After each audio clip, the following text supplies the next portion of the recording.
As my parents drain the last dollars from my college fund for my brother's luxury MacBook, I'm meeting with senior bank officials about the unauthorized withdrawals totaling $35,000. While they brag to family about their son's business genius, I'm finalizing the documents that will freeze our accounts by morning. They have no idea that their financially naive daughter has been documenting every transaction for 6 months and is about to turn their Sunday family dinner into a financial reckoning they never saw coming. Preparing and narrating this story took us a lot of time, so if you are enjoying it, subscribe to our channel. It means a lot to us. Now back to the story. My hand remains steady as I sign another withdrawal slip at Meridian Credit Union, a quiet smile playing at my lips. Through the glass partitions of the bank, I can see my mother's silver Honda CR-V waiting in the parking lot, engine running. She thinks I'm depositing the check from my weekend catering job into my accessible account, the one they convinced me to open when I turned 16 so they could help me manage my finances. The irony isn't lost on me. The same bank where they opened my first savings account at age 8. The same bank that just emailed me confirmation of a $3,500 transfer from my actual savings to my brother's business account, the 5th such transfer. In 6 months. Miss Calloway, are you absolutely certain about this arrangement? Mrs. Patel, my regular teller, watches me with a mixture of concern and curiosity. Her tortoiseshell glasses catch the fluorescent light as she processes another transfer, this time moving money from my accessible account to my new secret one. We could speak with your parents if you'd like, she offers hesitantly. I turn my phone toward her, showing a text thread with my mother. The timestamp reads 3 minutes ago. Just making sure you're depositing all of the catering money, sweetie. Remember how we talked about family supporting family? Noah really needs the capital for his startup's relaunch. The timing, I say, taking my receipt with a flourish, is perfect. My phone buzzes with an incoming call from my father. I answer with practiced cheerfulness, turning away from Mrs. Patel's sympathetic gaze. Hi, Dad. Yes, just finishing at the bank now. Deposited everything, just like Mom asked. I've saved every conversation like this from the past 6 months. Each one corresponds perfectly with a withdrawal from my college fund, the one they started when I was born, the one they promised would be mine for education. Each withdrawal matches exactly with cash injections into Noah's series of failed business ventures. The artisanal hot sauce company that lasted 3 months, the cryptocurrency consulting firm that collapsed when he couldn't explain blockchain, to actual investors, and now the premium dog accessory brand that's hemorrhaging money. But unlike most betrayed daughters, I didn't confront them with tears and accusations. I didn't storm out of family dinner or threaten to cut contact. Instead, I did what I've always done when underestimated. I got methodical. This transfer, confirmation, Mrs. Patel points to a particular line on my statement, shows they've withdrawn another $3,500 yesterday. That brings the total to $35,000. Once you sign this form, we'll initiate the account freeze and investigation. There's no going back after this. I think about breakfast this morning, how my mother praised my brother's business acumen while asking if I could pick up extra catering shifts. How my father mentioned that modest community colleges are often underrated, while simultaneously discussing the merits of an MBA program for Noah. Good, I say, my signature flowing across the paper. That's exactly what I want. My phone lights up with another notification, a post from Noah on Instagram showing off his brand new MacBook Pro, captioned, "Investing in yourself is always worth it. Entrepreneur life. Blessed." I screenshot it, noting the time and date. It matches perfectly with yesterday's withdrawal from my account. The forensic banking team will begin their investigation on Monday morning, Mrs. Patel explains, organizing the paperwork carefully. Given what you've already documented about the account access and unauthorized withdrawals, they'll likely find everything we need for the bank to take action. I've kept everything, I confirm, pulling up a folder on my phone. Here's every Conversation where they claimed the money was still being saved for my education. Every text where they asked me to deposit my paychecks for safekeeping. Every family email chain where they praised Noah's business while suggesting I focus on more realistic goals. Mrs. Patel's eyes widen as she scrolls through the meticulously organized evidence. This is remarkably thorough. I had plenty of time to document everything, I say dryly. You know, between my 2 jobs, full-time classes, and listening to my parents explain how Noah's dog bandana business is going to revolutionize the pet accessory space. As if on cue, my phone buzzes with a family group chat notification. Sunday dinner plans being discussed. My father chimes in, "Let's make it special. We'll celebrate Noah's new business location." I have to suppress a bitter laugh. I know exactly how they're planning to pay the security deposit on that new location. I've seen the pending withdrawal request on my account, scheduled for Monday morning, the final $7,000 that would have paid for my first semester at the state university. "Last one?" Mrs. Patel says, sliding the final form across the desk.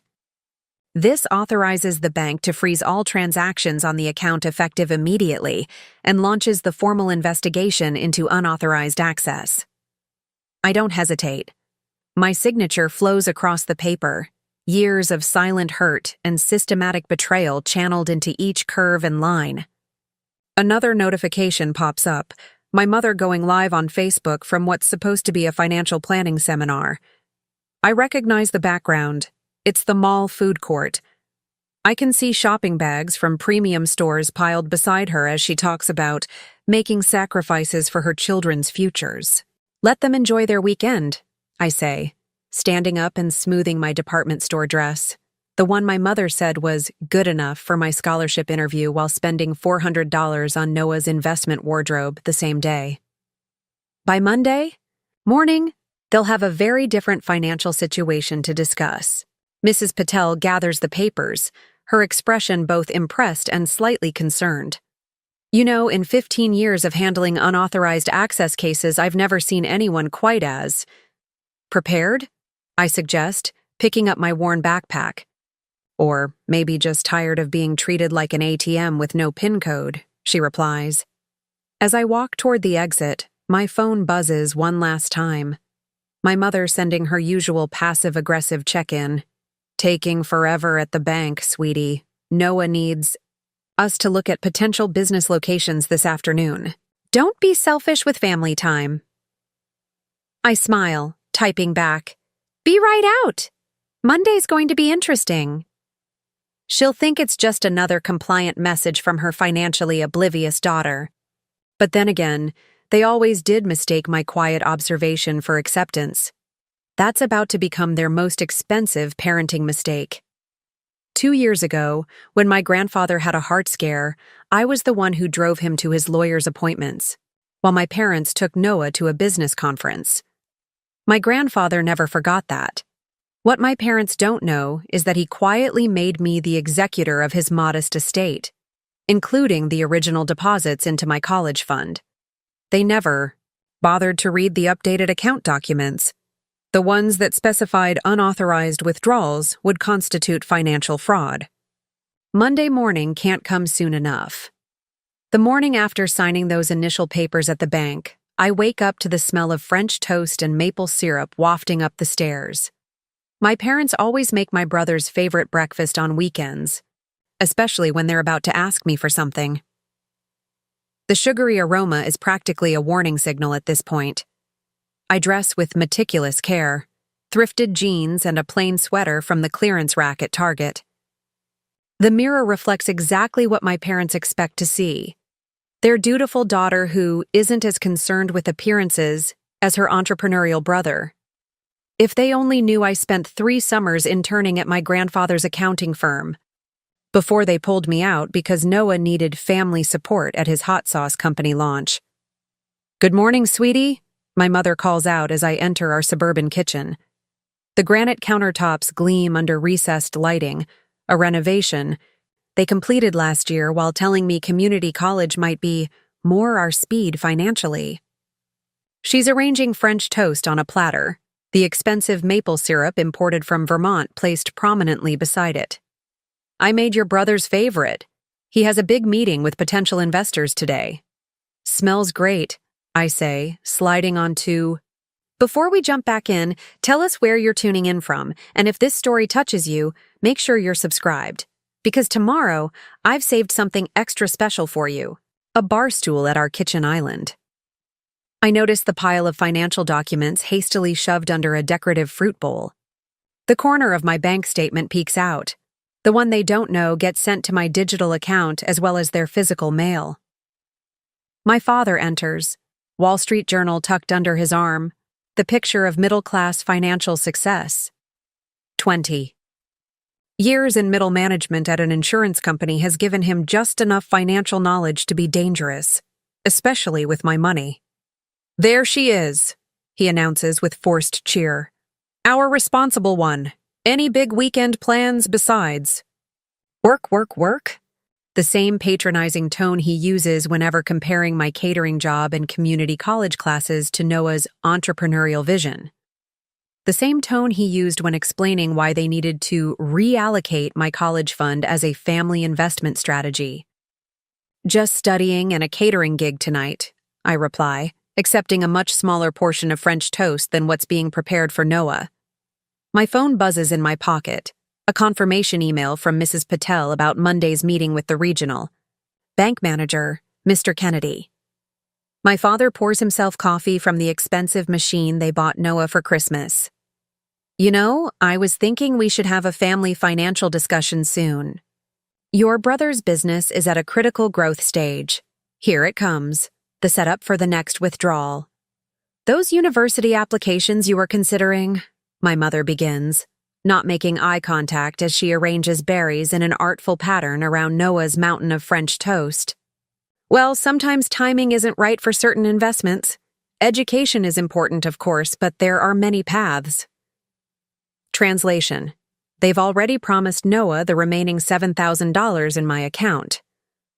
You're so good with budgeting, my father adds, reaching over to pat my hand condescendingly. Not everyone has that gift.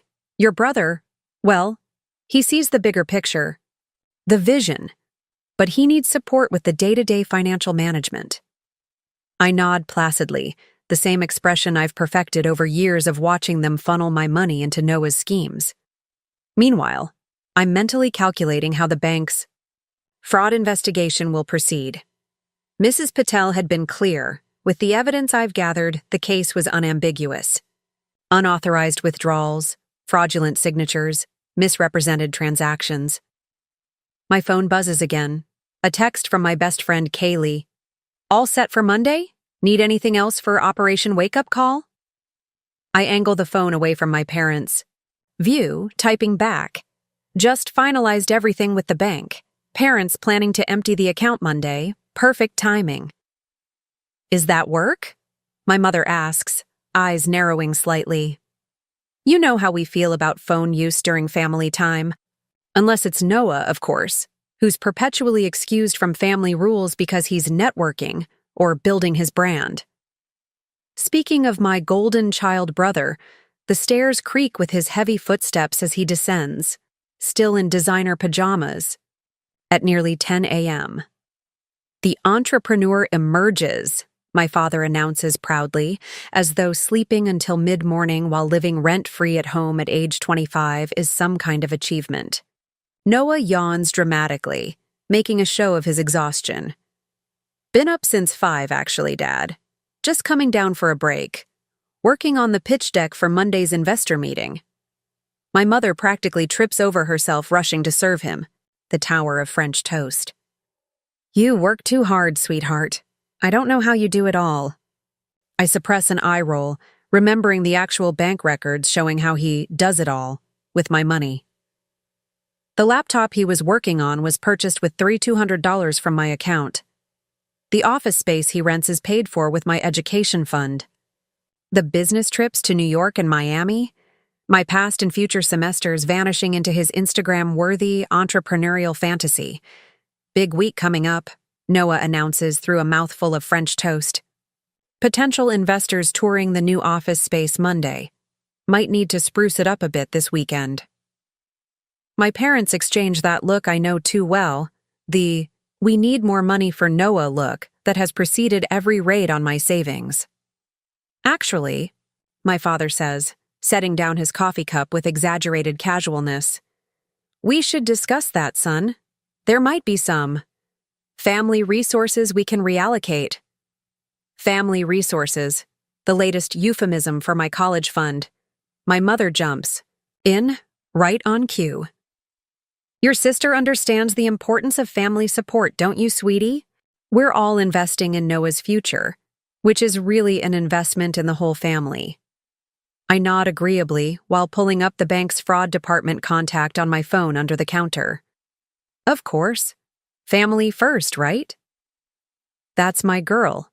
My father beams, clearly relieved I'm not going to cause a scene. We raised her right, didn't we? No sense of entitlement in this one. Noah barely looks up from his phone, probably ordering more unnecessary business supplies that will show up in designer shopping bags. Thanks, sis. When this hits big, I'll totally help with your community college tuition. The condescension is thick enough to spread on toast. Community college. As if my full-ride scholarship offers to 3 state universities don't exist in his world. As if I'm studying business administration and accounting at night because it's my only option, not because they've systematically drained the educational fund that would have sent me to any school of my choice. My phone buzzes again. A calendar. Reminder for my Monday meeting with Mr. Kennedy, the regional bank manager. The meeting scheduled for precisely 30 minutes after my parents planned to make their final withdrawal from my account. Actually, I say, keeping my voice deliberately casual, I was wondering if we could all have dinner together tomorrow night. I have something I'd like to discuss with everyone. My father looks surprised. I rarely initiate family gatherings, usually because they turn into the Noah show. Well, sure, princess. Everything okay? Everything's fine, I assure him with a small smile. Just some financial planning I'd like to talk through. I've been doing some research on investment strategies. My mother laughs lightly, the dismissive chuckle she always uses when I demonstrate financial knowledge. Oh, sweetie, that's adorable. But leave the complex financial planning to your father and brother. You focus on your strengths. My strengths. Like working 30 hours a week while maintaining a 4.0 GPA. Like managing to save another $12,000 in my secret account despite their constant raids on my primary savings. Like documenting every fraudulent transaction with timestamps, screenshots, and recordings for the past 6 months. Still, it would mean a lot if we could all talk tomorrow night, I press gently. I've been thinking about my future. That magical phrase, the setup they think precedes my agreement to sacrifice more of my money for Noah's ventures. Their expressions shift from dismissive to eager instantly. Of course, honey, my mother says, already planning how much they can extract. Sunday dinner it is. I'll make lasagna. Noah's second favorite meal. Great, I say, standing up to rinse my plate. I've invited Grandpa too. The atmosphere changes subtly. My grandfather, my father's father, has never hidden his skepticism about Noah's business acumen or his disapproval of how my parents manage finances. But he's also the family patriarch whose approval they desperately crave. Your grandfather? My father repeats, clearly caught off guard. He usually doesn't do Sunday dinners. He made an exception when I told him I wanted to discuss my financial future, I explained truthfully. What I don't mention is that Grandpa has been my silent ally in this entire plan, the one who helped me understand the legal implications of what my parents have been doing. Noah looks up from his phone, suddenly interested. Grandpa's coming? Cool. Maybe I can pitch him on investing too. My mother shoots him a warning look. The last time Noah tried to get money from Grandpa, the old man had asked to see business plans, revenue projections, and expense reports, none of which Noah could produce. It had not gone well. This is about your sister's future, my mother says firmly, though I can see the calculation behind her eyes. They'll try to steer the conversation toward Noah's business, as always. I should get to work, I say, gathering my worn backpack. The library study group meets at 11. Then I have a double shift at the catering company. My father nods, approvingly. That's our girl. Such a hard worker, not afraid to start at the bottom. Unlike Noah, who believes he deserves to start at the top, funded by my hard work. The irony would be laughable if it weren't so infuriating. As I head for the door, my phone pings with an email notification. The bank confirming receipt of all my documentation and the appointment with Mr. Kennedy. Everything is set for Monday. Morning's financial reckoning. Don't forget we need you home by 9 tonight, my mother calls after me. We're having a strategy session for Noah's investor meeting. Strategy session. Their code for, we need to convince you to sign over more money. Wouldn't miss it, I call back, stepping out into the morning sunshine. Little do they know, I have a strategy session of my own planned. One that will end. Their unauthorized access to my finances forever. I pause on our front walkway, looking back at our upper-middle-class home with its carefully maintained facade, so much like my parents' carefully maintained illusion of financial propriety. By Monday afternoon, both facades will be permanently altered. My phone rings as I reach the sidewalk. It's Grandpa. Everything set for Operation Wake Up Call? He asks without preamble. Just as planned, I confirm, walking toward the bus. Stop. Bank meeting Monday morning. Family dinner tomorrow night. They're planning to empty the final $7,000 first thing Monday. And you've documented everything? The transactions, the conversations, their signatures on withdrawal slips? 6 months' worth, I assure him. Mrs. Patel says it's the most comprehensive evidence she's seen in 15 years of handling these cases. He chuckles, a sound like dry leaves rustling. They always did underestimate you. Too busy inflating your brother's ego to notice your brains. Their mistake, I say, watching the bus approach. And a costly one at that, Grandpa agrees. See you tomorrow night, kiddo. I wouldn't miss this show for the world. As I board the bus heading toward campus, I review my meticulous plan one more time. Every detail accounted for, every contingency considered. Years of being overlooked, months of gathering evidence, and now just hours away from finally being seen. Sunday dinner is going to be a financial revelation my family never expected. But first, I have studying to do and tables to wait, because unlike some people in my family, I actually earn my money before spending it. The library is quiet. On Saturday morning, just a handful of dedicated students scattered among the wooden tables and study carrels. I claim my usual spot by the tall windows overlooking the campus quad, spreading out my accounting textbooks and color-coded notes. For 3 hours, I lose myself in depreciation schedules and tax codes, the world of numbers and regulations that has always made perfect sense to me. Unlike family dynamics, financial principles follow consistent rules. Money doesn't play favorites. At 2 p.m., my phone vibrates with a text from Kaylee. Meeting you at Java Junction in 15. Brought the paperwork from Kevin. Kevin, Kaylee's boyfriend, works at a law firm that specializes in financial malfeasance. He's been an invaluable resource, reviewing my evidence and confirming what Grandpa and I suspected.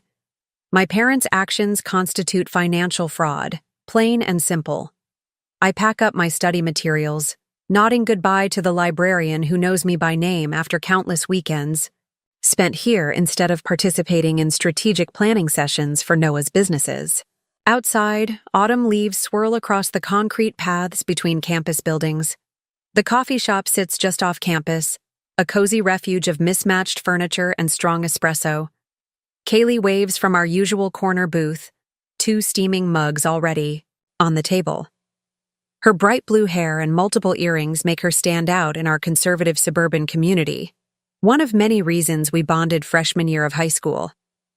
While I've been fighting my battle with quiet calculation, Kaylee's approach to life's unfairness has always been more direct. "You ready for Operation Family Smackdown?" she asks as I slide into the booth. "Just about," I say, reaching for the manila envelope she pushes across the table. "Is this Kevin's legal assessment?" "Yep." His exact words were textbook case of financial fraud with compelling documentary evidence. She sips her coffee, eyes sparkling with anticipation. "He says you've built a better case than most prosecutors he knows."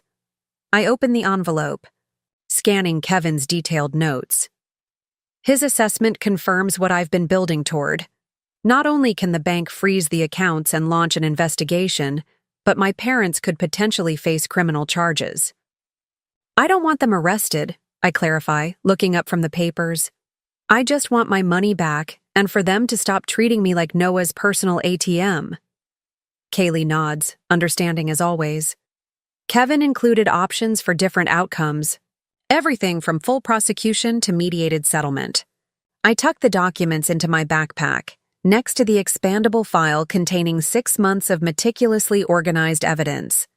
Bank statements, withdrawal slips with forged signatures, recorded conversations about temporary loans from my account, and screenshots of Noah's extravagant purchases timed perfectly with money disappearing from my savings. "How's the secret account looking?" Kaylee asks, lowering her voice despite the ambient coffee shop noise. $12,438.27, I reply precisely. All earned from catering, tutoring, and the online bookkeeping work. All completely separate from the account they've been draining. "And they have no idea it exists?" I shake my head. "They think every penny I earn goes into the family account. They don't even know I've been working the online bookkeeping job for the past year." My phone buzzes with a text from my mother. "Need you to stop at the store for dinner ingredients. Also, your brother needs help organizing receipts for his investor meeting. Be home by 5. I show Kaylee the message, and she rolls her eyes dramatically. Translation: "Be our errand girl and do your brother's basic adult responsibilities for him." "Pretty much," I agree, typing back a simple "okay" that my mother will interpret as compliance rather than acknowledgement. "You never did tell me how your parents justified taking your college money in the first place," Kaylee says, finishing her coffee. "I mean, what was their excuse?" I've never shared the full story with anyone except Grandpa, but with everything coming to a head, it feels right to finally explain. "It started small, 2 years ago," I begin, staring into my coffee cup. "Right after I got the scholarship offer from State University. Noah's hot sauce company was on the verge of a major distribution deal, but he needed $2,000 for product development. I remember that family meeting clearly, my parents sitting me down, explaining that my college fund wouldn't be necessary now that I had a scholarship. Wouldn't it make sense to help Noah achieve his dreams? They called it reallocating family resources toward the highest potential return," I continue. "My dad actually used a whiteboard to show how Noah's business would grow exponentially, eventually paying for graduate school at an Ivy League university if I wanted it." Kaylee snorts. "And the hot sauce business lasted what, 3 months? 4. But by then, they'd already moved another $5,000 for his cryptocurrency consulting startup. Each time there was a family meeting, a presentation about how they were actually helping secure my future, and the implication that I should be grateful for the opportunity to support Noah's brilliance. And they needed your permission because technically, the account was in my name with them as custodians until I turned 21. But they found ways around that. Dad would bring paperwork for me to sign, college applications, scholarship forms, insurance documents, and slip in withdrawal authorizations. Mom would distract me with questions about classes while Dad processed the transfers online. Kaylee's expression darkens. "That's not just unfair. That's straight-up fraud." "I know," I say quietly. "I realized what was happening about 6 months ago, when I overheard them talking about needing another installment from my account for Noah's new business. I started paying attention, documenting everything. When I saw Noah's new MacBook Pro, right after they told me we couldn't afford the $800 for my statistics class, something just snapped inside. So you went to the bank? I nod. First to Mrs. Patel, who confirmed my suspicions and helped me set up the secret account. Then to Grandpa, who connected me with his friend at the regional bank office. My phone buzzes again, a series of increasingly demanding texts from my mother about grocery items and Noah's receipt organization system. I silence the notifications. And tomorrow night is the big reveal, Kaylee says, a hint of admiration in her voice. Family dinner with Grandpa as witness. Just phase 1, I correct her. Tomorrow I let them know that I'm aware of what they've been doing. Monday morning is when the real consequences begin, when they try to withdraw the final $7,000 and find the account frozen pending fraud investigation. Kaylee reaches across the table, squeezing my hand. You've built an airtight case. You know that, right? Mrs. Patel, Grandpa, Kevin, they're all saying the same thing. Your parents can't talk their way out of this one. They'll try, I say, gathering my things as I check the time. They're experts at reframing reality to justify whatever benefits Noah. That's why documentation has been so critical. No gaslighting, no emotional manipulation, just the cold, hard numbers. Outside the coffee shop, the afternoon sun casts long shadows across the campus paths. I have just enough time to catch the bus to my catering job, a wedding reception at the country club where my mother ironically wanted to host a launch party for Noah's dog bandana business last month until I pointed out the $12,000 rental fee. Text me after the dinner tomorrow? Kaylee asks as we part ways at the bus stop. Absolutely, though the real fireworks won't start until Monday morning. I still can't believe they thought they'd get away with it. Kaylee shakes her head, taking money from their own daughter to fund their son's vanity projects. They thought I wouldn't notice, I say, spotting my bus approaching. Or, if I did notice, that I wouldn't understand. And if I understood, that I wouldn't have the courage to confront them. Their mistake, Kaylee calls as I board the bus. And a $35,000 one at that, I reply through the closing doors. The bus rumbles toward downtown, and I use the ride to review my timeline once more. Sunday dinner, the revelation. Monday morning, the formal investigation. Monday afternoon, the reckoning. I think about the stunned expression that will cross my father's face when he realizes I've known all along, the excuses my mother will try to make, the indignation Noah will express at having his financial lifeline questioned. For years, I've been the quiet one, the responsible one, the one they could count on not to make waves, the perfect mark for their systematic financial exploitation. They never considered that those same qualities, attention to detail, patience, responsibility, would become the tools of their undoing. My phone buzzes with a notification from the bank app, an alert that someone has logged into my account. I open it immediately, watching in real time as my father reviews the balance, no doubt planning how to allocate the remaining $7,000 toward Noah's investor meeting preparations. Little does he know that money will never reach Noah's hands. By this time Monday, my parents will be sitting across from Mr. Kennedy, the bank's regional manager, explaining why they've been making unauthorized withdrawals from their daughter's education fund. The bus reaches my stop, and I disembark near the gleaming country club where wealthy families host their celebrations. I straighten my catering uniform as I approach the service entrance, mentally shifting gears from avenging daughter to professional server. For 8 hours, I'll carry trays and pour champagne, earning an honest dollar unlike certain members of my family. And with each tip added to my hidden account, I'll be one step closer to true financial independence, the kind that no one, not even well-meaning parents with a golden child fixation, can compromise. Tomorrow's family dinner will be the appetizer. Monday's bank meeting will be the main course. And financial justice long overdue will be the sweetest dessert of all. By the time I return home from the catering job, it's nearly midnight. The house is quiet except for the glow of my father's office light spilling into the hallway.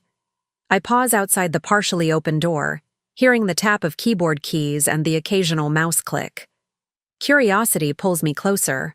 I peer through, the crack to see my father hunched over his computer, several browser tabs open, my bank account statement, a luxury office furniture website, and what appears to be flight information.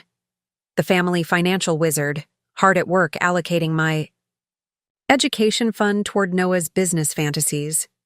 I clear my throat softly. Working late? He startles, quickly minimizing the bank website. Just some research for Noah's investor meeting Monday. He swivels in his chair, adjusting his reading glasses. How was the catering gig? Profitable, I answer truthfully. The couple tipped well. His expression brightens. That's my girl. Every little bit helps, right? He gestures vaguely toward his computer screen. Family investments require everyone's contribution. Family investments. The euphemism tastes bitter now. Speaking of contributions, I venture carefully, I noticed there was another withdrawal from my account yesterday. For the MacBook? A flicker of something, guilt, annoyance, crosses his face before settling back into practiced explanation mode. Just a temporary reallocation, honey. Noah needs proper equipment to present professionally. First impressions are everything in business. Right. I nod as if this makes perfect sense. And the previous withdrawals for the office space rental, the marketing materials, the business trips to New York and Miami, all temporary reallocations? He removes his glasses, pinching the bridge of his nose. It's complicated, sweetheart. Business requires investment capital. Your brother has tremendous potential. I understand. I interrupt gently. I'm studying business administration. Remember? Community college courses. He dismisses with a wave. Noah's operating in the real world, making connections with actual entrepreneurs. The condescension would sting if I hadn't been expecting it. Instead, I simply nod again. Well, I just wanted to check about tomorrow's dinner. Grandpa confirmed. He's coming. My father's posture stiffens slightly. What exactly prompted this financial discussion you want to have? Is something wrong? Not wrong, I assure him with a small smile. Just some ideas I'd like to share about my future plans. He visibly relaxes. Well, that's fine then. Though with your current trajectory, community college followed by local employment seems most practical. We'll discuss all the options tomorrow, I say, turning to leave. Good night, Dad. Good night, Princess. He's already turning back to the computer, unaware that I lingered just long enough to see him reopen my bank account information. In my bedroom, I carefully document this interaction in the detailed journal I've been keeping. Every conversation, every dismissal, every financial decision made without my true consent. The journal is both therapeutic and evidentiary, a record of systematic financial exploitation wrapped in parental authority. I review tomorrow's plan once more before sleep. Dinner at 6. Grandpa arriving at 5:30 for our pre-meeting strategy session. Evidence folder discreetly placed in the sideboard drawer for easy access when needed. Morning arrives with the hushed energy of anticipation. Sunday in our household typically revolves around Noah's schedule. Today, he's sleeping in after what my mother describes as an intense brainstorming session that apparently required him to stay out until 3 a.m. with his friends. I use the quiet hours to finalize my preparation. In my room, I organize the key documents for tonight's discussion. Bank statements highlighting unauthorized withdrawals, a spreadsheet tracking Noah's purchases made with my money, and printed screenshots of text conversations where my parents discussed accessing my funds without my knowledge. At precisely 10 a.m., my phone rings. Mr. Kennedy from the regional bank. Ms. Calloway, I wanted to confirm our meeting for tomorrow morning at 9 a.m. His deep voice is reassuringly professional. Yes, I'll be there, I confirm. And you've reviewed all the documentation I provided? Thoroughly, he assures me. I've also spoken with Mrs. Patel and your grandfather. The evidence of unauthorized access is substantial. And the account freeze? Already programmed into the system. The moment anyone attempts to access those funds tomorrow morning, the freeze will activate and notification will be sent to my office. Thank you, Mr. Kennedy. Ms. Calloway? He adds before hanging up. If I may say so, the meticulous nature of your documentation is impressive. You have a future in financial forensics if you're interested. The validation from a banking professional sends a small thrill through me. This is what my parents have never understood. My methodical nature isn't a limitation. It's a strength. One they're about to encounter head-on. Downstairs, Sunday brunch preparation is underway. My mother hums as she chops vegetables for omelets, pausing to glance my way. There you are. Perfect timing. Could you run to the store? We're out of Noah's favorite cheese for the omelets, and he'll be up soon. Of course. Heaven forbid Noah eat a breakfast without his specific imported cheese. Sure, I agree easily. Need anything else? She hands me a list. 11 items, all Noah's preferences for either breakfast or tonight's dinner. And pick up some sparkling cider for tonight. Your grandfather doesn't drink wine, and we should make this special. The unspoken message is clear. Make things nice for Grandpa so he'll be receptive to whatever financial scheme they plan to propose. Little do they know, Grandpa has been my strategic partner in this entire plan. At the grocery store, I take my time, enjoying what might be my last errand as the family's compliant daughter. By tomorrow afternoon, everything will be different. Either my parents will acknowledge their wrongdoing and begin making amends, or our relationship will fundamentally change as legal and financial consequences unfold. My phone buzzes with a text from Noah. Hey sis, can you grab my dry cleaning while you're out? Need my good suit for tomorrow's investor meeting. Put it on your card and I'll totally pay you back when this deal comes through. Another financial request. Another promise of future repayment that will never materialize. I screenshot it, adding it to my evidence folder under Continued Financial Exploitation, Post-Investigation Initiation. Sorry, don't have my card with me, I text back. A small lie, but a necessary boundary. His response is immediate and predictable. Mom says you should always carry emergency money. This is an emergency. 3 exclamation points. The trademark of entitled urgency. Ask Mom or Dad to get it, I suggest reasonably.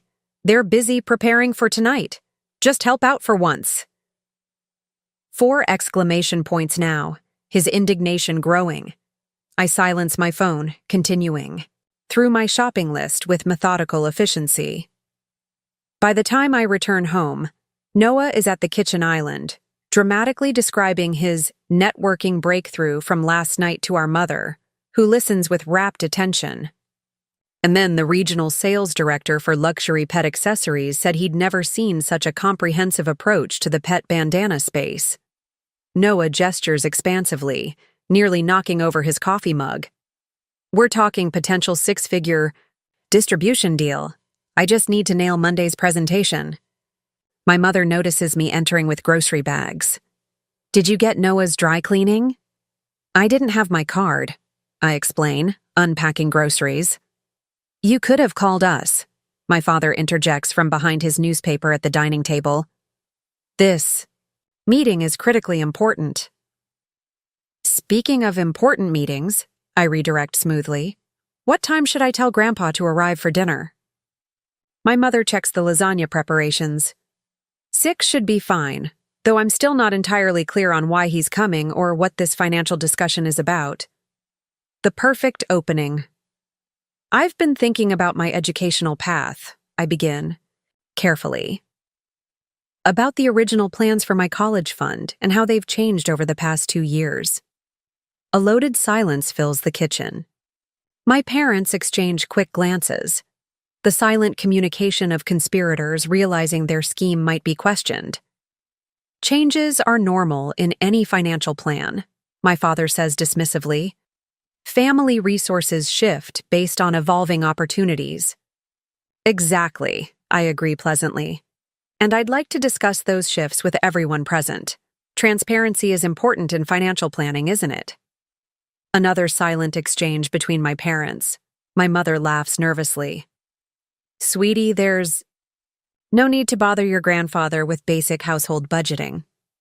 Oh, but Grandpa's quite interested, I counter, arranging groceries in the refrigerator with deliberate care. Especially in educational funding. He was asking about my college savings just last week. My father folds his newspaper with a sharp snap. Your grandfather tends to have outdated ideas about financial management. The modern economy requires agility, investment in entrepreneurial ventures. Like Noah's businesses, I finish for him. That's exactly what I want to discuss. The family's investment strategy regarding Noah's ventures versus my education. Noah finally glances up from his phone, sensing the tension. What's the big deal? When my business takes off, there'll be plenty of money for everyone. That's right, my mother jumps in too quickly. This isn't about taking from one child to give to another. It's about maximizing family potential. Then you won't mind discussing it openly, I say with finality. At dinner, with Grandpa, 6 o'clock. I exit the kitchen before they can. Object further, feeling their stunned silence behind me. For perhaps the first time in our family dynamic, I've set the agenda rather than following theirs. Upstairs in my room, I send a quick update to Grandpa. Stage 1 complete. They're nervous but don't suspect the full extent. Dinner at 6. His reply comes moments later. Proud of you, kiddo. The reckoning is long overdue. I move to my window, gazing out at the suburban street below. Somewhere in this neighborhood, other families are having normal Sunday afternoons, watching sports, doing homework, preparing meals together, not orchestrating financial interventions to stop. Parental fraud. Tomorrow, my parents will attempt to withdraw the final $7,000 from my account. Tomorrow, the bank will freeze everything pending investigation. Tomorrow, years of financial manipulation will face professional scrutiny rather than familial acceptance. But first, tonight's dinner. The appetizer before tomorrow's main course of consequences. I check my watch. 6 hours until Grandpa arrives. 7 hours until dinner begins. 18 hours until my parents attempt to access my account for the last time. The countdown to financial justice continues its steady, unstoppable tick. The E. Hours before dinner unfold in a choreographed dance of domestic tension. My mother attacks lasagna preparation with aggressive efficiency, periodically sending me pointed looks that oscillate between suspicion and concern. My father makes 3 separate business calls in his office, voice deliberately lowered, likely conferring with his financial advisor friends about how to handle my sudden interest in my own money. Noah alternates between styling his hair for an unnecessary amount of time and lounging on the couch, scrolling through social media while loudly announcing potential business collaborations with influencers. At precisely 5:25 p.m., I slip out the front door under the pretense of checking the mailbox. Instead, I wait at the curb for Grandpa's immaculately maintained vintage Cadillac. Right on schedule, it purrs around the corner at 5:28, its metallic blue finish gleaming in the early evening sun. Grandpa Harold Calloway has never been one for lateness or disorder. At 78, he maintains the crisp efficiency of his 40 years as an accountant. From his precisely knotted tie to his leather briefcase that contains, I know for certain, a meticulously organized file about my financial situation. Ready for battle, General? He asks as I open his car door, his blue eyes twinkling with the same strategic sharpness I'd like to think I inherited. Command center secured, I confirm with our prearranged code, meaning I've placed all necessary documentation within easy reach in the dining room. Opposition is nervous but unsuspecting. He chuckles, retrieving his briefcase before offering me his arm for the walk to the front door. Your grandmother would be proud, he says quietly. she never did approve of how they favor that boy. The mention of Grandma, gone 3 years now, strengthens my resolve. She was the one who first suggested setting aside money for my education, back when I was still in elementary school, bringing home perfect math scores while Noah was being celebrated for simply completing his homework. I ring the doorbell rather than using my key, a small power move that forces my parents to receive us formally rather than having me simply usher Grandpa in like a delivery. My father opens the door, surprise registering briefly at seeing us, standing together like colleagues rather than just grandfather and granddaughter. "Dad, you're early," he says, shooting me a quick look of annoyance. "Precisely on time, Richard," Grandpa corrects, checking his vintage watch. 5:30, as arranged with my granddaughter. The emphasis on my granddaughter doesn't go unnoticed. My father's smile tightens as he steps aside to let us enter. "Mom's just finishing up in the kitchen," he explains, leading us to the living room where Noah sprawls across the main sofa, still scrolling on his phone. "Harold!" My mother calls too brightly from the kitchen doorway, wiping her hands on her apron. "What a lovely surprise to have you join us on a Sunday." "Hardly a surprise when I was explicitly invited," Grandpa replies placidly, settling into his favorite armchair, the one that, I notice with satisfaction, Noah has been forced to vacate. Noah barely looks up, offering a distracted, "Hey, Gramps," before returning to his phone, likely documenting his entrepreneurial lifestyle for social media followers who have no idea his business ventures exist primarily in his imagination. And my depleted bank account. "Drink, Dad?" my father offers, already moving to the liquor cabinet. "Sparkling water," Grandpa replies. "I prefer full clarity of mind when discussing financial matters." Another subtle power move. My parents exchange quick glances. "Speaking of finances," my mother interjects with forced casualness, "Noah was just telling us about a promising investor meeting tomorrow. Perhaps he could share some details over dinner." "Actually," I speak up, "tonight's discussion is specifically about my educational funding, as I mentioned earlier." The room temperature seems to drop several degrees. My father pauses mid-pour of his own scotch. "Of course, honey." He recovers smoothly. "Though family finances are interconnected, as you know, Noah's business prospects directly impact all our futures." "Interesting perspective," Grandpa muses, accepting the sparkling water I bring him. "I'm curious to hear more about these interconnections." The next 20 minutes pass in a surreal blend of small talk and strategic positioning. My mother makes multiple unnecessary trips between kitchen and dining room, rearranging place settings and adding flourishes to the table as if a perfectly presented meal might somehow offset the impending financial discussion. My father attempts to steer conversation toward safe topics: neighborhood gossip, an upcoming golf tournament, the weather forecast, while Noah periodically interjects with pronouncements about disrupting the pet accessory space that nobody requested. At 6:15, we finally sit down to dinner. I've orchestrated the seating strategically. Grandpa at one end of the table, myself beside him, my parents across from us, and Noah at the far end where his inevitable interruptions will be less disruptive. My mother serves the lasagna with shaking hands, ladling extra portions onto Noah's plate while shooting nervous glances at Grandpa. My father pours wine for the adults except Grandpa, who raises his sparkling water in a mock toast. "To family. Transparency," he says pointedly. My father nearly chokes on his first sip of wine. "So," my mother begins with bright desperation, "Noah, why don't you tell Grandpa about your investor meeting tomorrow?" "Mom," I interrupt gently but firmly, "we agreed tonight's discussion would focus on my educational finances." "We can certainly discuss both," my father attempts to compromise, clearly hoping to dilute the conversation I've planned. "Let's start with Rachel's education," Grandpa suggests, wiping his mouth with deliberate precision. "I've been curious about the college fund we established when she was born. The one you assured me would cover a 4-year university education. The silence that follows is deafening. My mother suddenly becomes intensely interested in her lasagna. My father clears his throat twice before responding. Economic realities evolve, Dad. We've had to adapt our financial strategy to accommodate changing circumstances.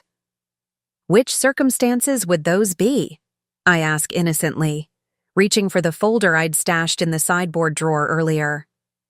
My scholarships reducing the need for the fund, or Noah's business ventures requiring capital? Noah looks up from his phone, which he's been scrolling through even at the dinner table, with sudden attentiveness. Hey, no need to get weird about it, sis. My businesses are investments for the whole family. Interesting choice of words, I say, opening the folder and extracting the first document. A complete history of withdrawals from my college fund, with dates, amounts, and corresponding expense alignment. I've prepared a summary of these family investments over the past 2 years. I slide the document to the center of the table. The color drains from my father's face as he recognizes the bank letterhead. Rachel, my mother begins with a nervous laugh, where did you get this? There's no need for such formality between family. Mrs. Patel at Meridian Credit Union provided it, I explain calmly. She was quite helpful when I inquired about the unusual pattern of withdrawals from my account. You went to the bank? Behind our backs? My father asks, indignation rising in his voice. Behind your backs? Grandpa echoes with raised eyebrows. Interesting characterization of a young woman inquiring about her own finances. It's not that simple, Dad, my father protests, pushing the document away without examining it. As her parents, we have certain authorities regarding... Regarding what, exactly? I interject, pulling out the second document. A copy of the account establishment terms, with key sections highlighted. This clearly states that the account was established for my educational expenses, with parental access solely for purpose-appropriate withdrawals until I reach age 21. My mother's hand trembles as she reaches for her wine glass. Sweetie, you're taking this too literally. Family finances require flexibility. Is that what you call this? I ask, presenting the third document, a spreadsheet correlating withdrawals from my account with Noah's purchases and business expenses. The $3,200 withdrawal for Noah's MacBook, the $5,500 for his office space rental, the $4,700 for his trip to the Miami Business Conference that coincidentally aligned with spring break? Noah shifts uncomfortably in his seat. That was a legitimate business expense. I made important connections. With social media influencers at beach parties, I finish for him, sliding across printed screenshots from his own Instagram account. All funded by my college savings. Now wait just a minute, my father interjects, anger replacing his initial shock. We are the parents here. Financial decisions. Fraudulent withdrawals, Grandpa corrects firmly. Misappropriation of designated funds. Unauthorized access to accounts with specific legal parameters. Harold, please, my mother pleads, tears forming. We were only trying to support both our children's futures. Noah's businesses have genuine potential. After 3 failures in 2 years? I challenge quietly. The hot sauce company, the cryptocurrency consulting, and now dog accessories? All funded with my education money while you told me to consider community college because we need to be realistic about finances? The silence that follows is broken only by Noah's indignant huffing and my father's increasingly agitated finger-tapping against his wine glass. What exactly are you suggesting? He finally demands. I slide the final document across the table, a formal letter from Mr. Kennedy at the regional bank, confirming my Monday morning appointment. I'm not suggesting anything, I say evenly. I'm informing you that tomorrow morning, representatives from Meridian Credit Union's Fraud Investigation Department would like to discuss the $35,000 withdrawn from my education fund over the past 2 years. They're particularly interested in these withdrawal slips with signatures that don't match my handwriting. My mother gasps. My father's face turns from red to ashen gray. Noah, finally grasping the gravity of the situation, explodes. This is ridiculous. You're seriously going to report our parents to the bank? Over helping me build a future? Not your future, I correct him. Your third consecutive business failure, funded by my sacrificed education. Grandpa places a steadying hand on my arm, then addresses my stunned parents. You have exactly one opportunity to handle this correctly, he says, his voice carrying the weight of moral authority that has always made my father shrink slightly. Tomorrow morning, you will accompany Rachel to the bank. You will acknowledge the unauthorized withdrawals. You will establish a repayment plan for the full $35,000. Or, he pauses for effect, the bank's fraud investigation will proceed with all attendant consequences. My father finds his voice, though it cracks slightly. You're bluffing. They wouldn't press charges against parents making decisions for their child. I shake my head. I'm not a child. I'm 20 years old, and according to account terms, these were unauthorized withdrawals for non-educational purposes. Mrs. Patel and Mr. Kennedy both confirmed this constitutes actionable fraud. And before you get any ideas, Grandpa adds, sliding another document forward, I've been appointed as Rachel's financial advocate. Any attempt to access those accounts tonight or before tomorrow's meeting will trigger immediate intervention. For perhaps the first time in his life, Noah appears speechless, staring at the documentation with dawning comprehension that his funding source has not only dried up, but might actually result in serious consequences for our parents. My mother begins to cry in earnest now. We were just trying to give both our children opportunities. Noah's businesses needed startup capital. And Rachel's education didn't matter? Grandpa challenges. 4 years at university wasn't an opportunity. Worth protecting? The lasagna sits forgotten as my carefully constructed case dismantles years of financial manipulation. Sunday dinner has become exactly what I planned, the opening statement in a long overdue reckoning. And tomorrow morning at the bank will be the verdict. The remainder of dinner unfolds like a psychological thriller, tense silence punctuated by desperate attempts to regain control of a situation spiraling beyond my parents' grasp. Rachel, my father finally says, pushing his plate away untouched. This is completely unnecessary. If you had concerns about the account, you could have simply discussed them with us. I did, I reply calmly.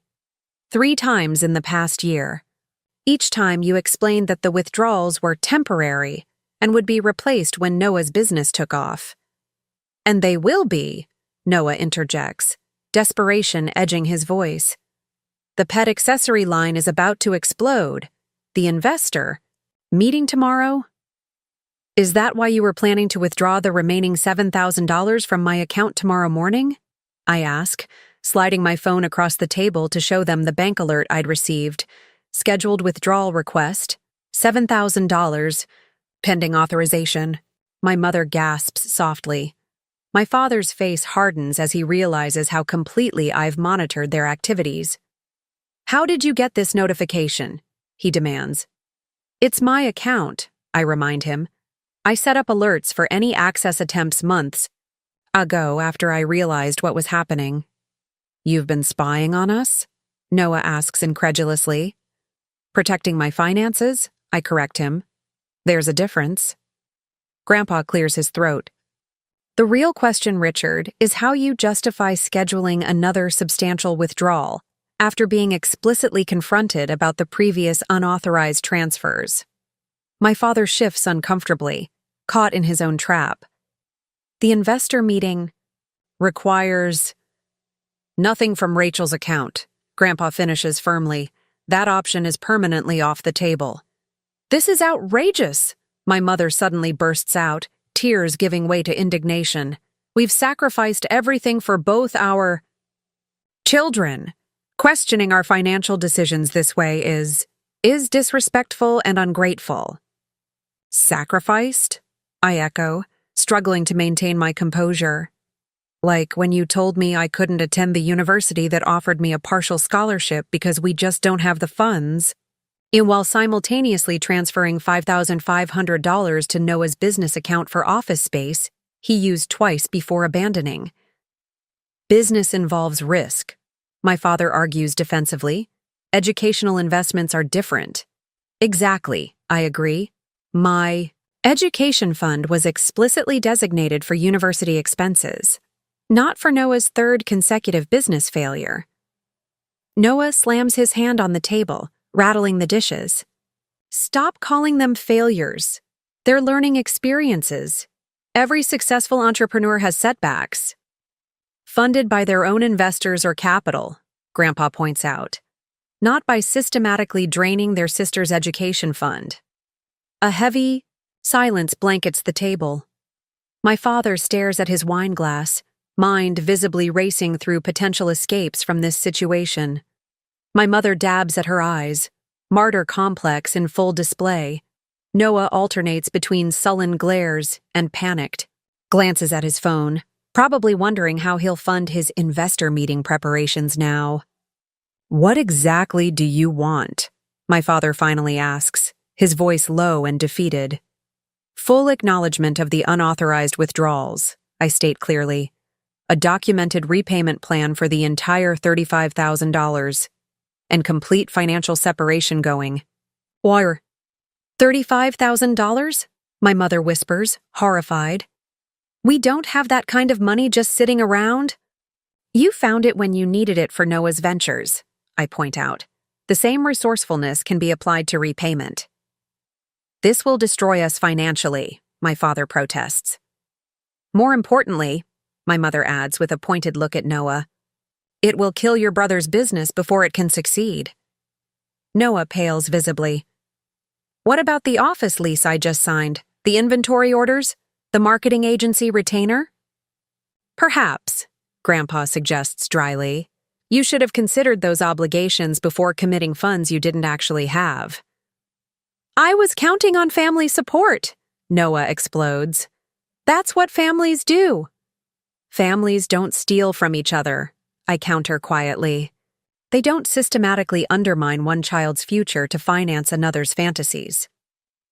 My father stands abruptly, pacing the dining room with agitated energy. There must be another solution, a compromise. The time for compromise was 2 years ago, I tell him, when you took the first unauthorized withdrawal and I questioned it. Instead, you told me I was too young to understand complex financial strategy and that I should trust the family financial plan. We are your parents, my mother insists, desperation rising. We were acting in the family's best interests. Were you? Grandpa challenges. Or were you simply favoring one child's ambitions over another's education? The question hangs. In the air, uncomfortable and undeniable. For the first time, I see a flicker of genuine shame cross my father's face. It wasn't like that, he mumbles unconvincingly. The bank statements suggest otherwise, I reply, as does the fact that you hid the withdrawals instead of discussing them openly. Noah pushes his chair back from the table with a screech against the hardwood floor. This is insane! You're acting like Mom and Dad committed some kind of crime. Financial fraud is indeed a crime, Grandpa states matter-of-factly. Unauthorized withdrawals from designated accounts constitute actionable fraud under state banking regulations. You wouldn't really press charges against your own parents, my mother says, horror creeping into her voice as she finally grasps the gravity of the situation. I would prefer not to, I acknowledge, which is why I'm offering an alternative. Acknowledgement, repayment, and financial separation. The choice is yours. My father stops pacing, leaning heavily against the dining room sideboard. And if we refuse? Then tomorrow's bank meeting becomes a formal fraud investigation, I explain calmly. Mr. Kennedy has already reviewed the evidence and confirmed it meets the legal threshold for criminal charges. The silence that follows is deafening. Noah slumps in his chair, the reality of his precarious situation finally sinking in. My mother stares at her hands, tears dripping onto her untouched lasagna. My father seems to have aged 10 years in the past hour, his carefully constructed facade of financial wisdom crumbling before our eyes. I never thought. He begins, then stops, unable to complete the sentence. Never thought I'd notice, I suggest. Never thought I'd understand? Or never thought I'd stand up for myself? Any of it, he admits quietly. You've always been so compliant. The word stings, even though I know it's accurate. I've been the family peacekeeper, the responsible one, the path of least resistance. Until now. Compliance isn't the same as consent, I tell him. I've been documenting everything for 6 months, waiting for this moment. 6 months? My mother echoes weakly. All this time, you've been… what? Spying on us? Recording our conversations? Protecting what's rightfully mine, I correct her. The same way you've protected Noah's interests, just with documentation instead of deception. Noah's phone pings loudly in the tense silence, probably one of his supposed business contacts wondering about tomorrow's plans. He ignores it for once, staring instead at the mountain of evidence laid out on our dining room table. So what? Happens now? He asks, subdued in a way I've rarely seen him. Grandpa glances at his watch. Now, we establish clear terms for tomorrow's meeting. The bank opens at 9 a.m. Rachel's appointment with Mr. Kennedy is at 9:15. I suggest you all arrive by 9, prepared to acknowledge the unauthorized withdrawals and sign a formal repayment agreement. And if we don't, my father challenges, a last flicker of defiance. Then by 9:30, Mr. Kennedy will initiate a formal fraud investigation, I explain. By noon, the bank's legal department will be involved. By end of business day, you could be facing criminal charges. The ultimatum hangs in the air, unambiguous and unavoidable. We need to consult our attorney, my father says, reaching for his phone. By all means, Grandpa agrees pleasantly. Though I suggest you specifically mention the forged signatures on withdrawal slips when explaining the situation. Fraud involving forgery carries particularly significant penalties. My mother makes a small, strangled sound. You can't be serious about this, sis. Noah tries one last angle, his voice dropping into the cajoling tone he uses when trying to charm his way out of consequences. After everything this family has done for you. Like what exactly? I ask, genuine curiosity in my voice. Depleting my education fund? Dismissing my academic achievements? Treating my earnings as family resources while protecting your allowance as untouchable? He has no answer, mouth opening and closing like a fish out of water. I think we're finished here, Grandpa announces, folding his napkin precisely. Richard?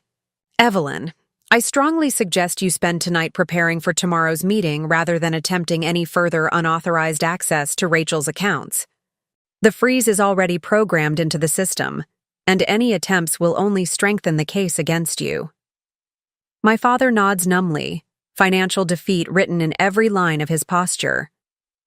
Rachel will be staying with me tonight, Grandpa continues, to ensure this conversation doesn't escalate inappropriately. My mother looks up sharply. You're taking her away from her home, now? My home is where my belongings are respected, I say quietly, rising from the table. I packed a bag this morning. It's already in Grandpa's car. This final revelation, that I anticipated the need to leave, seems to break something in my mother. She begins to sob openly, all pretense of composure abandoned. We were only trying to help your brother, she manages between sobs. His businesses need capital to succeed. We never meant to get caught, I finish for her. I know.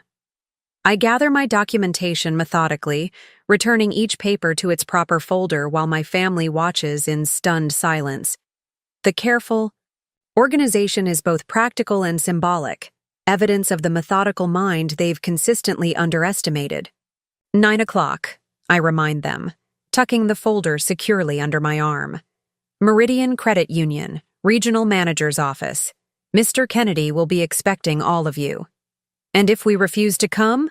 My father asks, one last desperate attempt at regaining control. Grandpa answers for me, his voice carrying decades of authority. Then by noon tomorrow, this family's financial deception becomes a matter of public record in the criminal justice system. Your choice, Richard. As we walk toward the front door, I hear Noah's bewildered voice behind us. But what about my investor meeting? Where am I supposed to get the money now? The question, so perfectly encapsulating the entitled mindset that has defined our family dynamic, follows us into the night, unanswered and increasingly irrelevant. In Grandpa's Cadillac, driving away from the house where financial exploitation masqueraded as family support for years, I finally allow myself a small smile of vindication. Phase 1 complete, I murmur. And quite effectively executed, Grandpa acknowledges, patting my hand. Now get some rest. Tomorrow at the bank is when the real reckoning begins. Grandpa's house smells of cedar and old books, a comforting combination that has always represented safety to me. As a child, I'd escape here during Noah's elaborate birthday parties, or when my parents' focus on his latest achievement became too overwhelming. Tonight, it serves as both sanctuary and war room. Tea? Grandpa offers, settling into his worn leather armchair in the study. A lifetime of financial documentation surrounds us, meticulously labeled filing cabinets, shelves, of accounting references, framed certificates of his decades in financial management. Please, I reply, sinking into the matching chair opposite his. The adrenaline that carried me through dinner is beginning to fade, leaving behind a hollow exhaustion. He busies himself with the electric kettle on the side table, a ritual unchanged since Grandma's passing. They'll try to access the account tonight, he predicts, measuring loose tea leaves with practiced precision. I know, I agree. Dad was already texting someone when we left, probably his banking friend at Meridian. Won't help him, Grandpa says confidently. Mr. Kennedy placed the highest security level on the freeze. Even branch managers can't override it without triggering alerts. My phone buzzes with incoming messages, a barrage from my family in various states of emotional distress. From Mom, please call us immediately. We need to discuss this as a family. Your father is devastated. We never meant to hurt you. From Dad, this misunderstanding has gone far enough. Call me immediately. We can resolve this without involving outsiders. From Noah, WTF sis? My investor meeting is tomorrow. You're literally destroying my future over a stupid bank account. Call me now. I silence the notifications, placing the phone face down on the side table. They're already trying damage control. Of course they are, Grandpa hands me a steaming cup of Earl Grey. They've lost control of the narrative.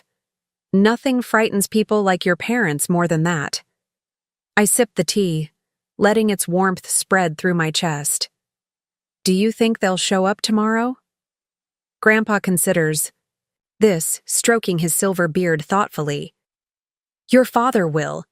His pride won't allow a bank manager to see him as a no-show. Your mother will come because she follows your father's lead in financial matters. Noah? He shrugs. Harder to predict. Depends whether he thinks there's still money to be extracted from the situation. My phone buzzes again, this time with an automated alert from the bank app. Attempted account access detected. Account security protocols activated. I show Grandpa the notification. Right on schedule. Predictable, he nods. Richard never could resist trying to manipulate systems he thinks he understands. Another alert follows moments later. Second unauthorized access attempt detected. Account locked for 12 hours. security notifications sent to primary account holder, and bank security.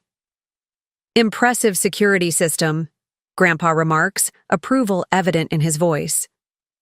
Mrs. Patel suggested the enhanced protection package when I first explained my concerns, I explain. She said they've been dealing with more cases of family financial exploitation recently. We sit in companionable silence for several minutes, sipping tea and contemplating tomorrow's confrontation. Outside, rain begins to patter against the windows, nature providing appropriate atmospheric accompaniment to our evening of reckoning. You should try to sleep, Grandpa eventually suggests. Tomorrow requires a clear head. I'm not sure I can, I admit. Everything's been building to this for so long. He nods understanding. Your grandmother was the same way before big confrontations, mind too active to settle. The mention of Grandma brings a lump to my throat. She would have been furious about this, wouldn't she? Apoplectic, Grandpa confirms with a sad smile. She always said the greatest injustice was parents who failed to recognize their children's true potential. She saw yours from the beginning, the careful way you organized your toys, how you'd count and sort your Halloween candy while Noah immediately devoured his. The memory brings a reluctant smile to my face. She taught me to balance my first checkbook when I was 12. And she'd be immensely proud of how you've handled this situation, Grandpa adds. Methodical, evidence-based, and giving them every opportunity to correct course before involving authorities. My phone buzzes yet again, this time with a text from Kaylee. How did dinner go? Revolution or apocalypse? Both, I reply. Multiple meltdowns, staying at Grandpa's. They tried accessing the account twice already. Her response is immediate, not surprised. Want me to meet you at the bank tomorrow for moral support? I consider. This briefly before declining. Better to keep it contained to family. We'll update you after. Grandpa watches me with knowing eyes. Your friend offering reinforcements? She wanted to come to the bank tomorrow, I explain. I think it's better to keep the audience limited. Wise, he agrees. Fewer witnesses means less pride at stake. They might be more reasonable. Reasonable isn't exactly their specialty when it comes to Noah's businesses, I point out. Grandpa's expression darkens. Their blindness regarding that boy has always baffled me. 3 failed ventures in 2 years, and they still believe the next one will be his breakthrough. It's not just blindness, I say quietly. It's active favoritism. They didn't just believe in his businesses. They sacrificed my education to fund them. The greatest mystery is why they thought you wouldn't notice, Grandpa muses. You, of all people, with your attention to detail. They don't really see me, I explain without self-pity, simply stating facts. They see the quiet, compliant daughter who doesn't cause problems. The responsible one who doesn't need attention because she's fine on her own. Their most expensive misconception, Grandpa says with grim satisfaction. My phone lights up with another bank alert. 3rd unauthorized access attempt detected. Security protocol escalated. Regional manager notified. Your father is nothing if not persistent, Grandpa observes. Though not particularly technologically sophisticated. He thinks systems always have backdoors for people with the right connections, I explain. That's how he's operated his entire career, not through exceptional skill, but through relationships. With people who can bend rules. A strategy that fails spectacularly when confronted with proper security protocols and documentation, Grandpa notes with professional satisfaction. A new text appears from Mr. Kennedy. Ms. Calloway, our systems have detected multiple unauthorized access attempts on your account tonight. Enhanced security protocols have been activated.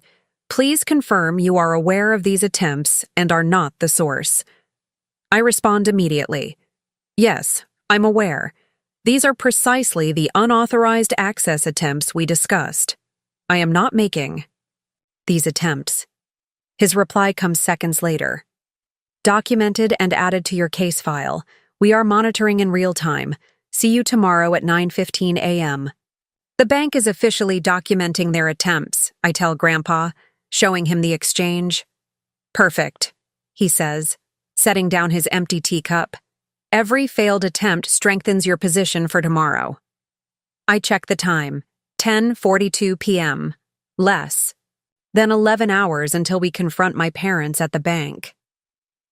I've prepared a binder for you, Grandpa says, retrieving a leather portfolio from his desk.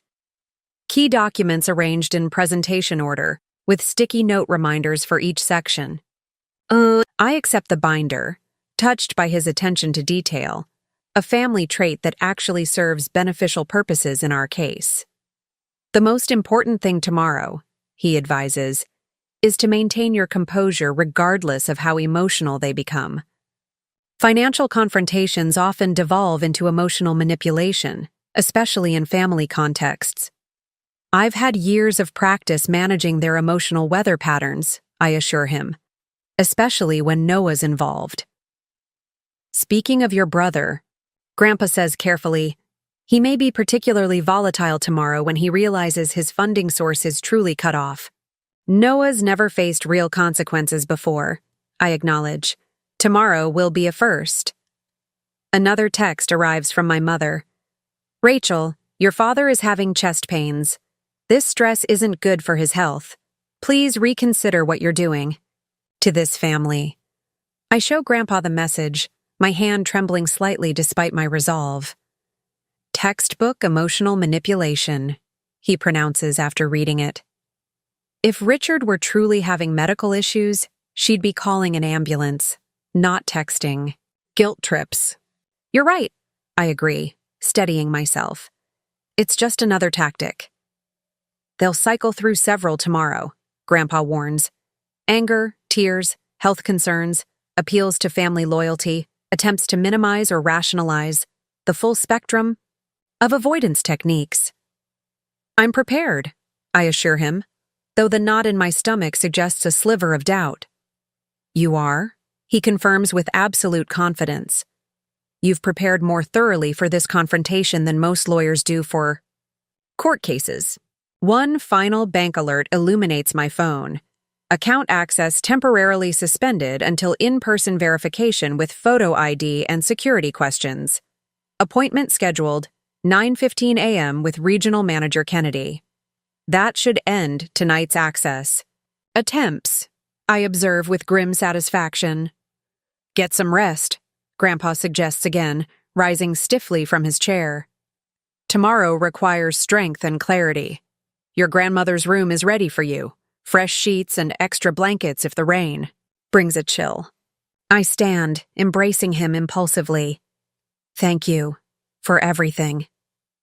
No thanks needed, he says gruffly, patting my back.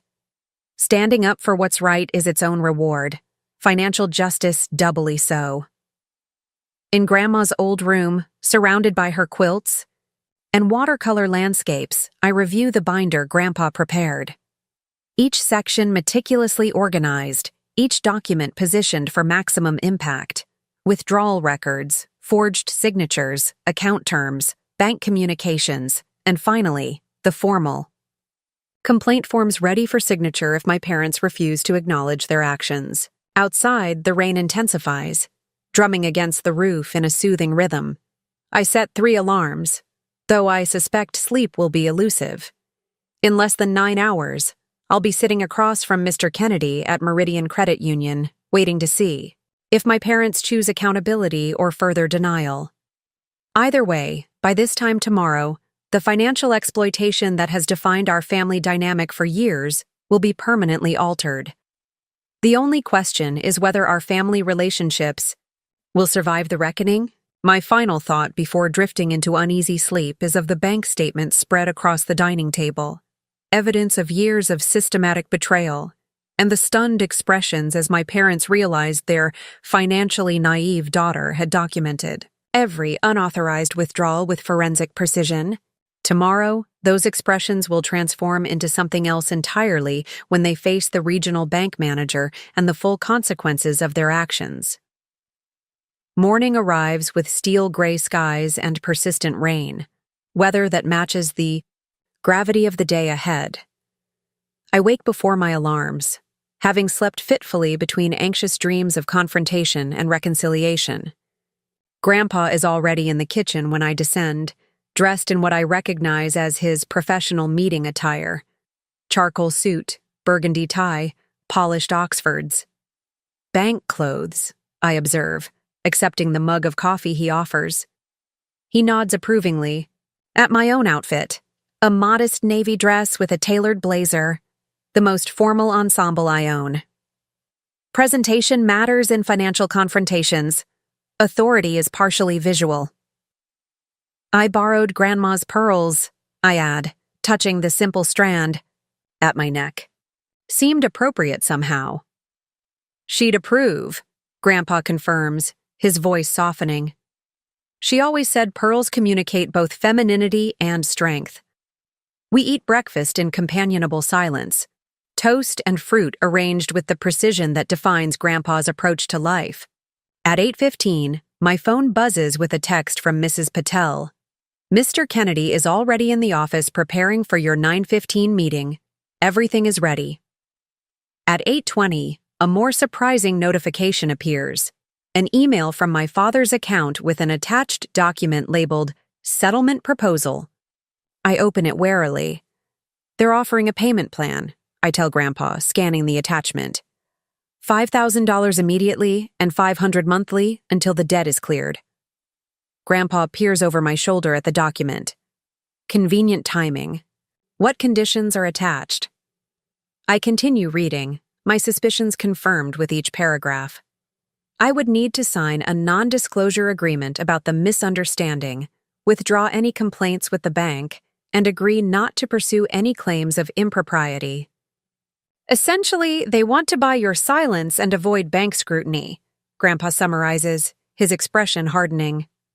For less than the full amount they took, stretched over 5 years of payments they could easily default on once the pressure is off. And there's a separate section about how I should understand that family financial matters are complex, and that their decisions were made with the entire family's best interests in mind, I add, unable to keep the bitterness from my voice. Classic minimization strategy, Grandpa notes. Reframe theft as complex financial management too sophisticated for you to understand. I close the document without responding, gathering my materials for the meeting. At 8:30, we load into Grandpa's Cadillac, the leather binder of evidence secured in my lap like precious cargo. The drive to Meridian Credit Union takes exactly 17 minutes through the rain-slicked streets of our suburban town. We arrive at 8:47, parking in a visitor spot with a clear view of the entrance. We'll wait here until they arrive, Grandpa decides, keeping the engine running for heat. No sense giving them home field advantage by being inside first. Sure enough, at 8:53, my father's silver BMW pulls into the parking lot, followed immediately by a rideshare vehicle that deposits Noah at the curb, looking uncharacteristically subdued in what appears to be yesterday's clothes. Interesting, Grandpa murmurs. They didn't drive together. Mom and Dad probably spent the night strategizing while Noah was busy panic-calling his business contacts to explain his investor meeting might be delayed, I speculate. We watch, as my parents and brother converge at the bank entrance, none of them looking particularly rested. My father's normally immaculate appearance shows signs of hasty preparation, slightly askew tie, hair not perfectly combed. My mother clutches her designer handbag like a shield, eyes darting nervously around the parking lot. Noah keeps checking his phone, his usual swagger replaced by agitated movements. Ready? Grandpa asks as the family trio disappears into the bank. I take a deep breath, centering myself for what's to come. Ready. The bank's interior is hushed and formal, potted plants and mahogany desks creating an atmosphere of financial respectability. Mrs. Patel spots us immediately, offering a subtle nod of encouragement as she directs us toward the executive offices in the back. My family waits in a glass-walled conference room, their tense body language visible even from a distance. My Father stands rigidly by the window. My mother perches on the edge of a chair, and Noah slouches against the wall, still fixated on his phone. Mr. Kennedy emerges from his office to greet us, his tailored suit and silver hair projecting exactly the image of financial authority that my father has always aspired to. "Ms. Calloway," he says, shaking my hand firmly. "Mr. Calloway, thank you for your punctuality. I've reviewed all the documentation again this morning, and everything is in order for our discussion." "Were there any additional access attempts overnight?" I ask quietly. "4 more between midnight and 4 a.m., he confirms, all documented and added to the file. My father's expression when we enter the conference room is a complex mixture of defensiveness, anger, and, most surprisingly, fear. Real fear, not the manufactured concern he typically displays when trying to manipulate a situation. "Rachel," my mother begins immediately, rising from her chair with outstretched arms as if this were a family reunion rather than a financial confrontation. "Sweetie, we've been so worried. Your father barely slept." I maintain professional distance, placing my evidence binder on the conference table. "Good morning, Mom, Dad, Noah." My brother barely grunts acknowledgement, his attention still primarily on his phone. "This is completely unnecessary," my father states flatly, gesturing at the formal bank setting. "We sent you a very reasonable settlement proposal this morning." "Which I reviewed and found inadequate," I respond calmly, taking a seat across from them. "Mr. Kennedy has agreed to facilitate today's discussion regarding the unauthorized withdrawals from my account." "Alleged unauthorized withdrawals," my father corrects sharply. Mr. Kennedy clears his throat. "Actually, Mr. Calloway, the bank's records clearly indicate 37 separate withdrawals over a 20-month period, totaling $35,000. Multiple withdrawals show signature discrepancies that our fraud department has flagged as concerning."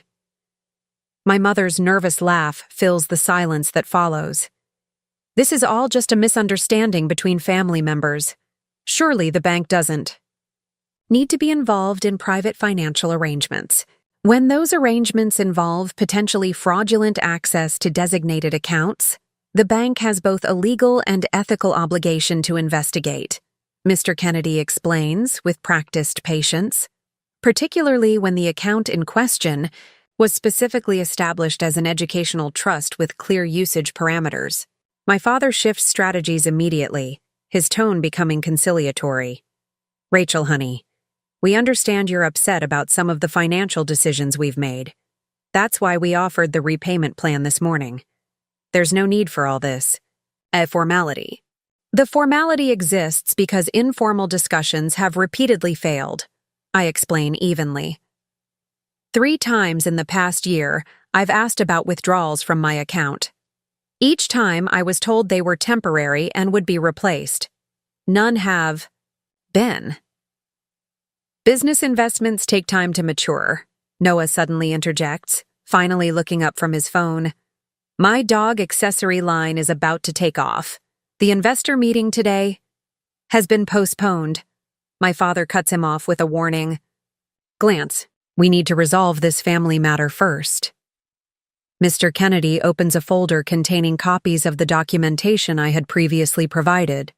"Let's establish some facts to guide our discussion.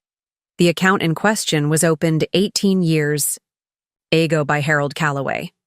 He nods respectfully toward Grandpa.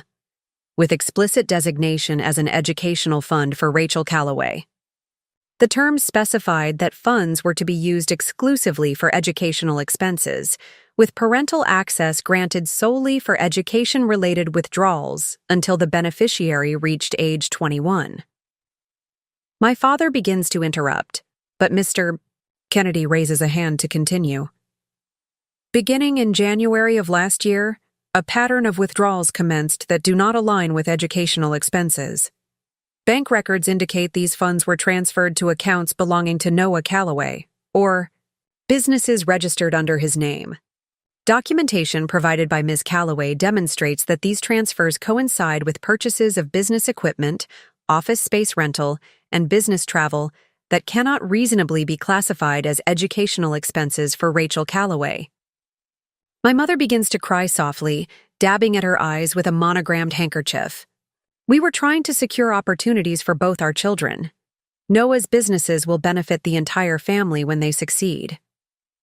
That was never the account's designated purpose, Grandpa states firmly, and such decisions required the beneficiaries' informed consent, which was never properly obtained. Rachel knew about the transfers, my father insists. We discussed them as a family. After they had already occurred, I counter. And when I questioned them, I was told they were temporary and would be replaced when Noah's businesses succeeded. None of the funds have been returned. We sent you a repayment proposal this morning, my father reiterates, frustration edging his voice, which offered less than the full amount taken and required me to sign away my rights regarding the improper withdrawals, I point out. Noah slams his phone down on the conference table, startling everyone. This is ridiculous. We're family. Families share resources. My businesses are investments for everyone's future. Then why weren't they funded from your parents' accounts? Grandpa asks mildly. Why specifically from Rachel's education fund? The question hangs in the air, unanswerable without admitting the fundamental inequity at the heart of our family's financial dynamics. Mr. Kennedy tactfully redirects the conversation. The immediate issue before us is how to address the unauthorized withdrawals and establish appropriate financial boundaries going forward. I see 3 potential paths forward. He raises one finger. First, a formal acknowledgement of improper withdrawals with a structured repayment plan for the full $35,000, plus the implementation of enhanced account security measures. A second finger joins the first. Second, if agreement cannot be reached, the bank is obligated to escalate this to our fraud investigation department for formal review, which could potentially result in more serious consequences. The third finger completes his count. Third, Ms. Calloway could choose to pursue civil action independently, separate from the bank's procedures. My father's face has paled considerably. You can't be serious about options 2 or 3.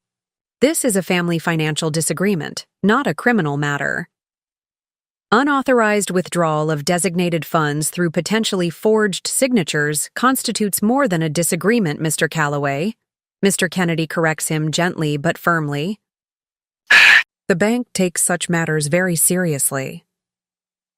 The atmosphere in the conference room has shifted dramatically, my parents' confidence crumbling as the professional, dispassionate banking environment strips away their ability to manipulate through family dynamics.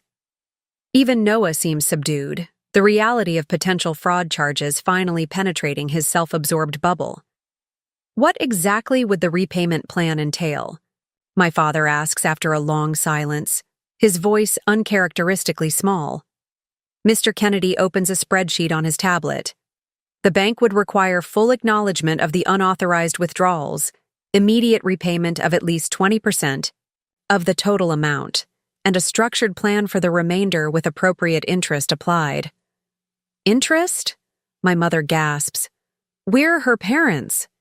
Which makes the breach of fiduciary duty more significant, not less, Mr. Kennedy explains gently. The standard interest rate in these situations is prime plus 2%, reflecting the severity of unauthorized fund diversion. My father's financial calculator mind is visibly working, recalculating his position now that emotional manipulation has failed. 20% upfront would be $7,000. Correct. Mr. Kennedy confirms. Due today, with signed documentation, for the remaining $28,000 plus applicable interest. That's impossible, my father protests, though with notably less conviction than his earlier declarations. We don't have that kind of liquid capital available immediately. Grandpa clears his throat. The home equity line of credit you established last year has sufficient available funds, as does your personal investment account with First Capital. My father's head snaps up, shock registering at Grandpa's knowledge of his finances. How did you? Public records for the HELOC, Grandpa explains calmly. And you left your quarterly investment statement visible on your desk during Thanksgiving dinner. I have an accountant's memory for numbers. Noah, who has been uncharacteristically quiet, suddenly straightens. What about my business account? The one you just funded for tomorrow's investor meeting? There's $7,000 there for the office deposit. All eyes turn to him. Even my mother looks startled by this admission. Noah, my father warns sharply. What? Noah challenges. We're talking about moving money around anyway. I can delay the office lease a month. The implication is clear. Funds recently withdrawn from my account for Noah's urgent business needs are actually still sitting untouched in his business account. My father's expression confirms this revelation wasn't part of their strategy. Mr. Kennedy makes a note on his tablet. That would be an appropriate source for the initial repayment, given the circumstances. My father seems to battle internally for several moments before his shoulders slump in defeat. Fine, we can transfer the $7,000 today as the initial repayment. And acknowledge the unauthorized nature of the withdrawals? Mr. Kennedy presses gently. Another long pause before my father nods stiffly. Yes. Richard, my mother protests, clutching his arm. You can't seriously be… Evelyn.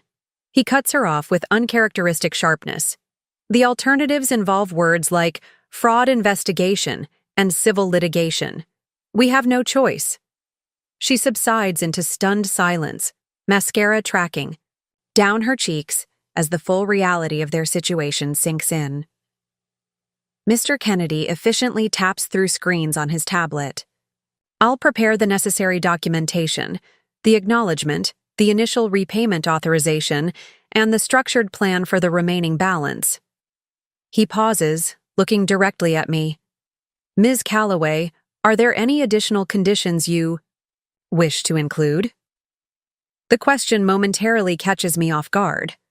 Throughout this process, I've been so focused on documentation and justice that I hadn't fully considered what specific conditions I might want beyond the money itself. 3 conditions, I say after a moment's consideration. First, I want complete financial separation going forward. My accounts should be entirely removed from their access, with new security protocols established. Mr. Kennedy nods, typing. Standard procedure in these cases. Second, I want a formal acknowledgement that all future educational decisions are exclusively mine, including which institution I attend and how educational funds are allocated. My father opens his mouth as if to protest, then evidently thinks better of it and simply nods. And third, I continue, my voice steady despite the emotion behind these words, I want a written statement that any future financial support for Noah's business ventures will come from their personal funds, not from resources intended for my education or future.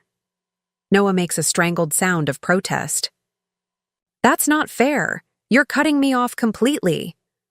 I'm not cutting you off, I correct him calmly. I'm establishing that my money is no longer available for your projects. Mom and Dad are welcome to fund your businesses from their own accounts. But family resources, he begins, were never equally distributed, I finish firmly.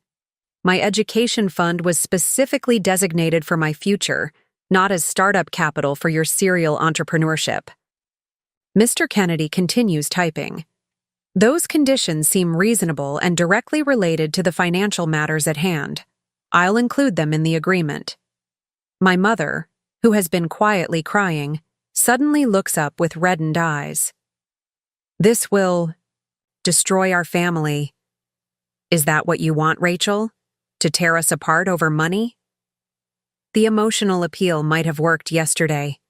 Today, in this professional setting with the evidence spread before us, it falls flat. This isn't about money, I tell her quietly. It's about respect. About recognizing that my future matters as much as Noah's. About acknowledging that taking from one child to give to another isn't family resource management. It's favoritism with financial consequences. We never meant to favor, she begins. Mom, I interrupt gently. You told me to consider community college because we need to be practical about finances. The same week you transferred $5,000 to Noah's account for his Miami business trip. Your actions have spoken clearly for years. The conference room falls silent except for the soft tap of Mr. Kennedy's fingers on his tablet. Even Noah seems momentarily subdued, perhaps finally grasping the magnitude of the inequity that has benefited him for so long. After several minutes, Mr. Kennedy turns his tablet around. I've prepared the preliminary agreement based on our discussion. Please review it carefully. My father leans forward, financial professional instincts taking over as he scrutinizes the document. I watch his expression shift from resistance to resignation as he scrolls through the terms. The interest rate is steep, he mutters. As is appropriate for unauthorized use of designated funds, Mr. Kennedy replies evenly. Eventually, my father looks up, the fight gone from his posture. It's acceptable. Noah seizes his phone, fingers flying over the screen. I'm transferring the $7,000 now, from the business account. He glances up, something almost like shame flitting across his features. It was supposed to be for the office deposit, but I can figure something else out. Your resourcefulness is touching, Grandpa observes dryly. Mr. Kennedy's tablet chimes with a notification. The initial transfer has been received and applied to Ms. Calloway's account. Now we need signatures on the formal acknowledgement and repayment agreement.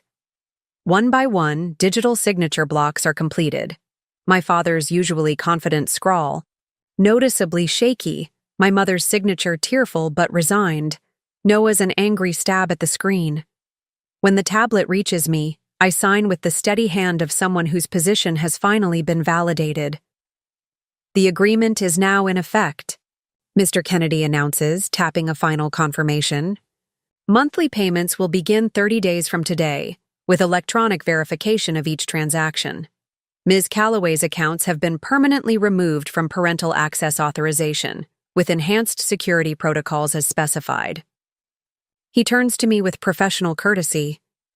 Is there anything else you require from the bank today, Ms. Calloway? No, I reply, a strange lightness spreading through my chest. This resolves the immediate concerns. Then our business here is concluded, he states, standing to signal the end of our meeting. The bank appreciates your cooperation in resolving this matter efficiently. The formality of his words somehow makes the victory more concrete than any emotional confrontation could have. This wasn't just a family squabble. It was a documented case of financial misappropriation that has now been officially acknowledged and addressed. As we gather our belongings, an awkward silence descends. What does one say after such a fundamental shift in family dynamics? My parents seem equally at a loss, avoiding direct eye contact while collecting their things with mechanical movements. Noah, predictably, breaks the silence first. So what am I supposed to tell the investors now? That my entire presentation has to be postponed because of this? This family drama? You could tell them the truth, I suggest mildly. That your startup capital turned out to be fraudulently obtained and you're restructuring your business. Plan to reflect legitimate funding sources. He flinches as if I'd slapped him. Nobody tells investors that. Perhaps that's why so many startups have ethical problems, Grandpa observes, closing his briefcase with a decisive click. My father clears his throat awkwardly. Rachel, despite how this appears, we always believed we were acting in the family's best interests. Noah's businesses represent potential opportunities that could benefit everyone. I understand that's what you believed, I acknowledge. But taking my education fund without proper consent wasn't your decision to make, regardless of your intentions. And now? My mother asks tearfully. What happens to our family after this? It's a fair question, perhaps the first genuine one she's asked throughout this ordeal. I consider my answer carefully. That depends on whether this agreement represents just financial restitution or a fundamental recognition that each member of this family deserves equal respect and opportunity. My father nods slowly, perhaps the first glimmer of real understanding I've seen from him. We have some reflecting to do. Yes, I agree simply. You do. Mr. Kennedy holds the conference. Room door open, a silent reminder that the bank portion of our reckoning has concluded. One by one, we file out, my parents first, walking close but not touching, Noah following with uncharacteristic quietness, then Grandpa and me bringing up the rear. In the bank lobby, the morning light streams through tall windows, illuminating dust motes that dance in the air like the family secrets now exposed to scrutiny. Mrs. Patel catches my eye from her teller station, offering a subtle thumbs up that warms me unexpectedly. My parents pause at the bank entrance, clearly uncertain about the proper protocol for departing after such a confrontation. Do we shake hands, hug awkwardly, pretend nothing has changed? I'll be staying with Grandpa for a while, I tell them, solving the immediate dilemma. Until I figure out my next steps. Your room will always be there, my mother offers tentatively. Thank you, I reply, neither accepting nor rejecting the olive branch. I'll be in touch about collecting my things. Noah hovers uncertainly by the door, his usual swagger deflated by the morning's revelations. For perhaps the first time in our relationship, he seems to actually see me, not as his compliant sister who can be tapped for resources, but as an individual with boundaries he's repeatedly violated. Rachel, he starts, then stops, apparently unable to find words adequate to the situation. We'll talk later, I tell him, not unkindly, when you've had time to process everything. He nods jerkily before pushing through the glass doors, the bell chiming softly as he exits. My parents follow after one last uncertain glance in my direction, leaving Grandpa and me standing in the hushed bank lobby. The morning's confrontation complete, but its echoes still reverberating through the foundations of our family structure. Well, Grandpa says quietly, that went about as well as could be expected.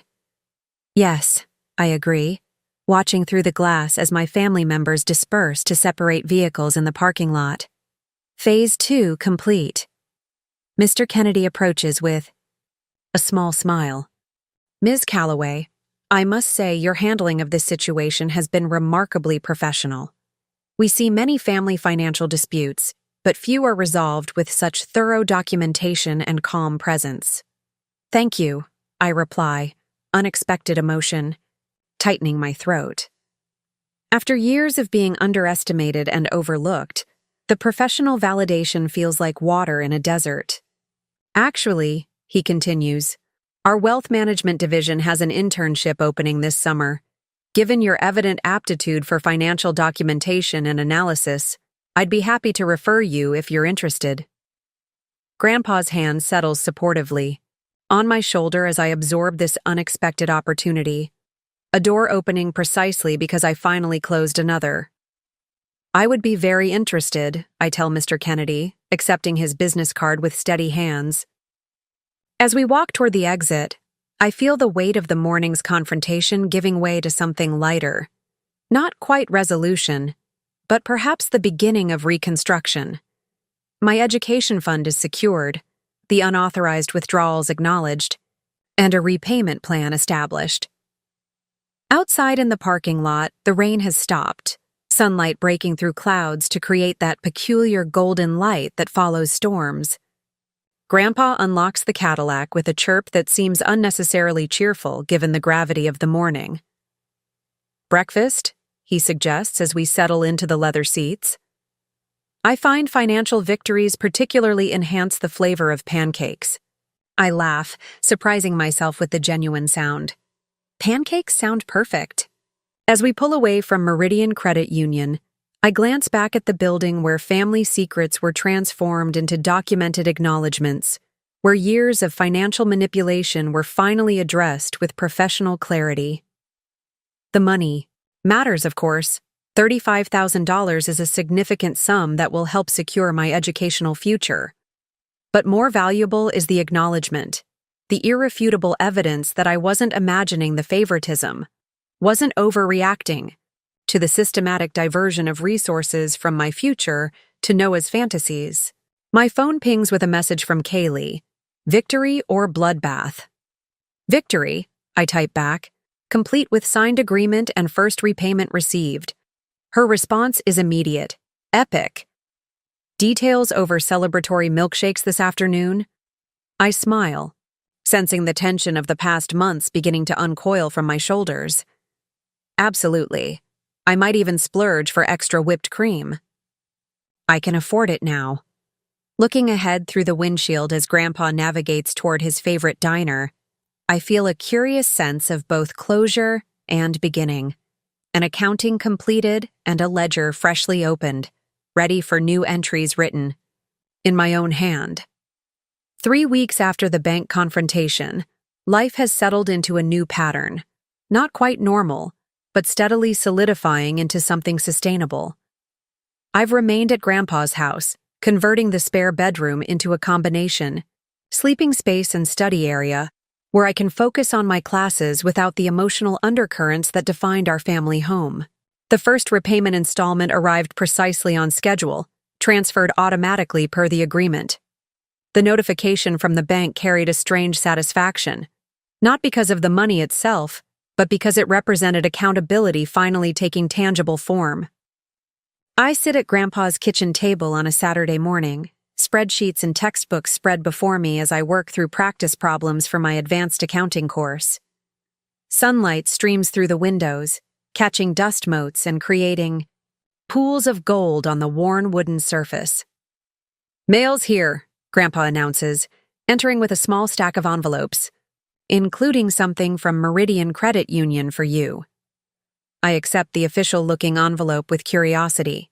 Inside is a formal letter on bank letterhead, confirming my acceptance for the summer internship position in their wealth management division. The salary offered is modest but fair, and more importantly, the opportunity for professional experience in financial management is invaluable. "Good news?" Grandpa inquires, noting my small smile. "Internship confirmation," I explain, passing him the letter. Starting June 15th. His face creases with pride as he reads, "Excellent! Just 2 weeks after spring semester ends. Perfect timing." My phone buzzes with an incoming text from Kaylee. "Brunch at Maple Street Cafe? Celebrating Kevin passing the bar exam?" "Absolutely," I reply. "Meet you there at 11? This is another change in my new reality.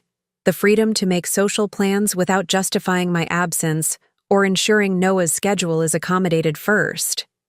Simple independence that most 20-year-olds take for granted, but which feels like a luxury after years of family dynamics centered around my brother's needs and whims. As I gather my study materials, Grandpa settles into his usual chair with the newspaper. "Your mother called again this morning," he mentions casually. I pause, waiting for the familiar surge of anxiety such communications typically triggered. It comes, but milder now, a ripple rather than a wave. "What did she want?" "The usual, asking when you might come by the house, suggesting family dinner this Sunday." He folds the newspaper precisely. "I told her you'd call when you were ready." 3 weeks of separation have provided valuable perspective. My parents have respected the physical boundaries I've established, restricting themselves to phone calls to Grandpa rather than the barrage of texts and emotional appeals I initially feared. Even Noah has maintained uncharacteristic distance, sending only one brief message a week ago. "Can we talk sometime?" "When you're ready." "I should probably go by the house soon," I acknowledge, tucking my accounting textbook into my backpack. "There are still things I need to pick up." "No rush," Grandpa assures me. "Your timeline, not theirs." That simple affirmation that my needs and comfort take priority in this situation still feels revolutionary after years of family patterns that consistently placed Noah's wants above all else. At Maple Street Cafe, Kaylee waves enthusiastically from a sunny corner table, her vibrant blue hair newly refreshed. Kevin sits beside her, looking simultaneously exhausted and elated, the universal expression of someone who has recently completed a major professional examination. "The conquering hero arrives," Kaylee announces as I approach. "Financial justice warrior and future wealth management intern." I laugh, sliding into the booth across from them. "And congratulations to the future attorney. How does it feel to be done with the bar exam?"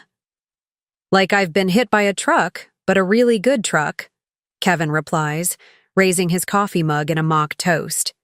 "A truck full of freedom and potential billable hours." Our conversation flows easily through brunch.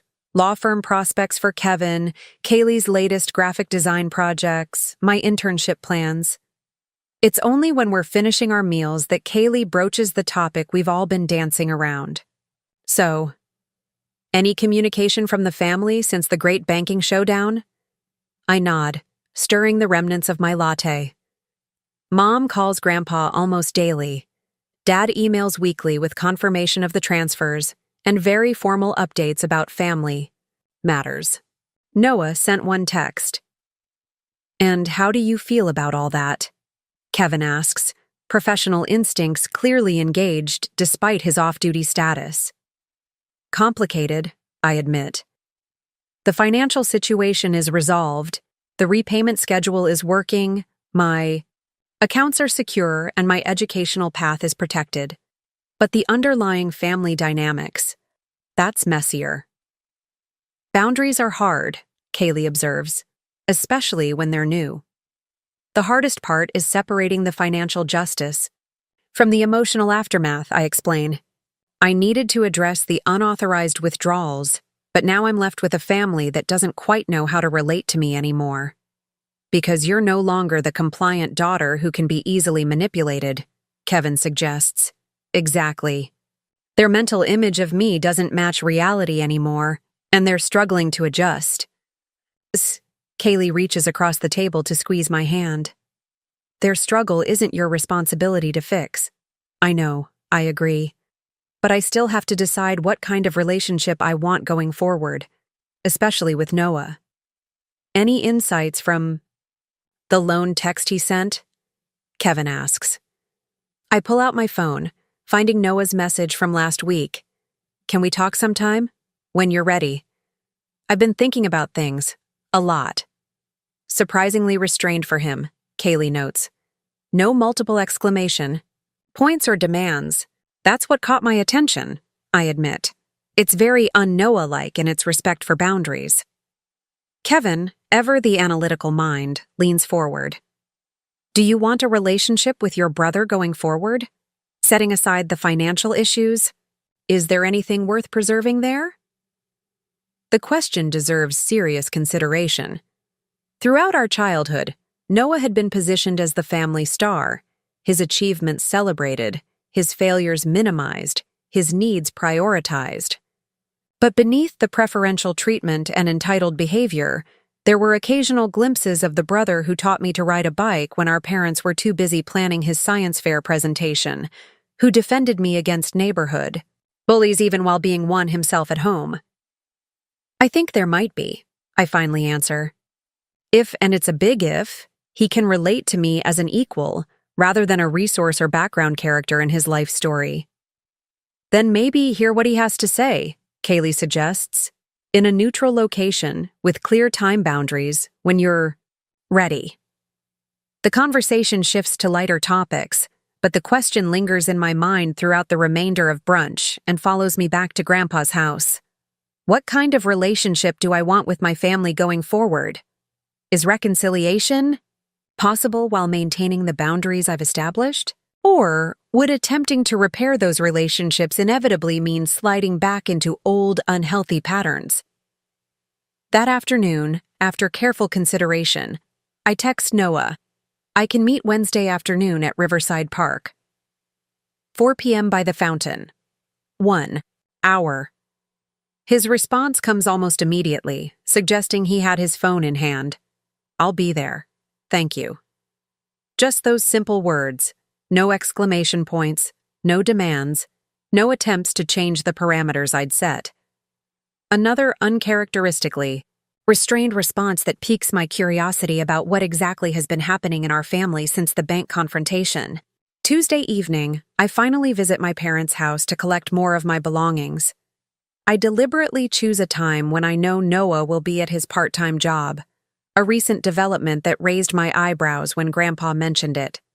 Apparently, the loss of funding from my account has necessitated actual employment rather than full-time entrepreneurship.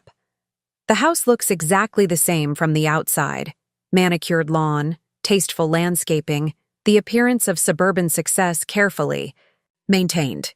But something feels different as I unlock the front door with my key, a subtle shift in energy or atmosphere I can't immediately identify. My mother emerges from the kitchen, wiping her hands on a dish towel, her face lighting with cautious hope. "Rachel, I didn't know you were coming by today." "Just picking up some more clothes and books," I explain, maintaining a polite but measured tone.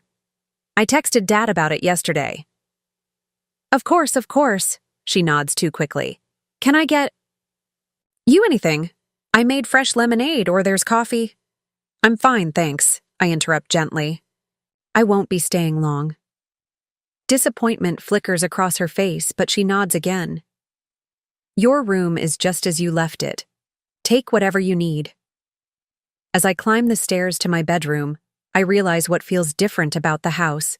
It's quieter, less frenetic. The usual background noise of Noah's various activities, loud phone calls about business ideas, music blaring from his room, friends coming and going at all hours, is conspicuously absent. My bedroom remains unchanged, a time capsule of the life I'd lived before the confrontation. Photos on the bulletin board, color-coded study schedules, neatly arranged textbooks, all the markers of the organized, responsible daughter whose financial resources had been systematically diverted to her brother's ventures. I efficiently pack 2 duffel bags with clothes, books, and personal items, working methodically through drawers and shelves.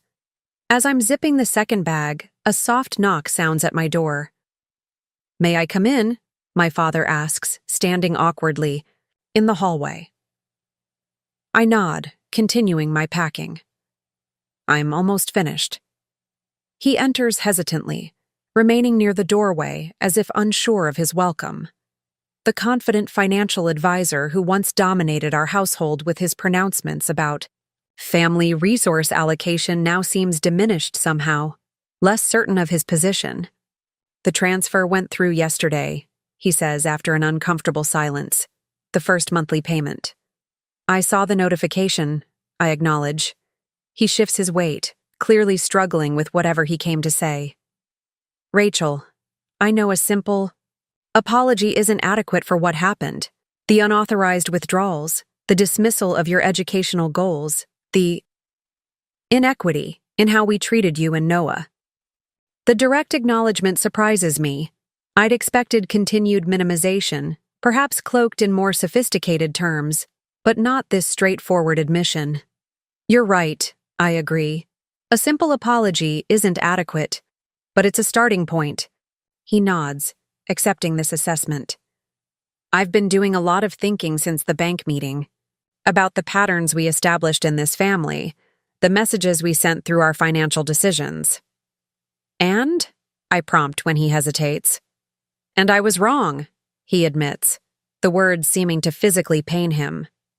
"We were wrong, not just about taking the money without proper authorization, but about the underlying assumption that Noah's ventures deserved investment while your education could be compromised." The admission hangs in the air between us, not quite healing the breach, but perhaps creating space where understanding might eventually grow. "Thank you for acknowledging that," I say finally. "There's something else you should know," he continues after a moment. "Noah started working at Patterson Accounting 3 weeks ago. Entry-level position, 20 hours a week while he takes business administration classes at the community college." This explains the uncharacteristic quiet in the house, and perhaps the changes in Noah's communication style. That's surprising. It was his decision, my father adds, seeming intent that I understand this point. After the bank meeting, he came home and sat at the kitchen table for hours, staring at nothing. The next morning, he announced he needed to get real about his future and started making calls. I absorbed this information, trying to reconcile it with the entitled brother I've known all my life. And the dog accessory business? On hold indefinitely, my father confirms. He said something about not starting new ventures with other people's money and learning the fundamentals first. The change seems dramatic, but not implausible. Noah has always been adaptable when necessary, capable of pivoting when circumstances demanded it. The question is whether this represents genuine growth or simply another performance designed to regain access to resources. I'm meeting him tomorrow, I tell my father, zipping the final bag. At Riverside Park. Relief crosses his face. He's been very anxious about that. Changed his shirt 3 times when your text came through. The image of my perpetually overconfident brother fretting over his appearance for a meeting with me carries a strange poignancy. Perhaps the bank confrontation shook his worldview as thoroughly as it affirmed mine. We'll see how it goes, I say noncommittally, slinging the duffel bags over my shoulders. My father steps aside to let me pass, then speaks again as I reach the stairs. Your mother and I, we'd like the opportunity to rebuild trust with you. When you're ready. No pressure, no expectations. I pause on the top step, considering his words. Trust requires consistent behavior over time. The repayment plan is a start, but rebuilding our relationship will take longer. We understand, he says quietly, however long it takes. Downstairs, my mother hovers anxiously in the foyer, clearly having overheard our conversation. I packed some of those oatmeal cookies you like, she says, offering a small container, for you and your grandfather. The gesture is small but meaningful, acknowledging my new living arrangement rather than pretending it's merely temporary or trying to guilt me about it. I accept the container with a nod. Thank you. We're learning, she says softly as I reach for the door. It's not easy facing our mistakes, but we're trying. That's all anyone can do, I reply, stepping outside into the spring evening. Driving back to Grandpa's house, I reflect on the subtle shifts evident in my brief visit. My father's uncharacteristic humility, my mother's restraint in not pushing for immediate reconciliation, the news about Noah's job and classes. Not wholesale transformation, but perhaps the beginning of awareness, of recognition that the family dynamic had been fundamentally unbalanced.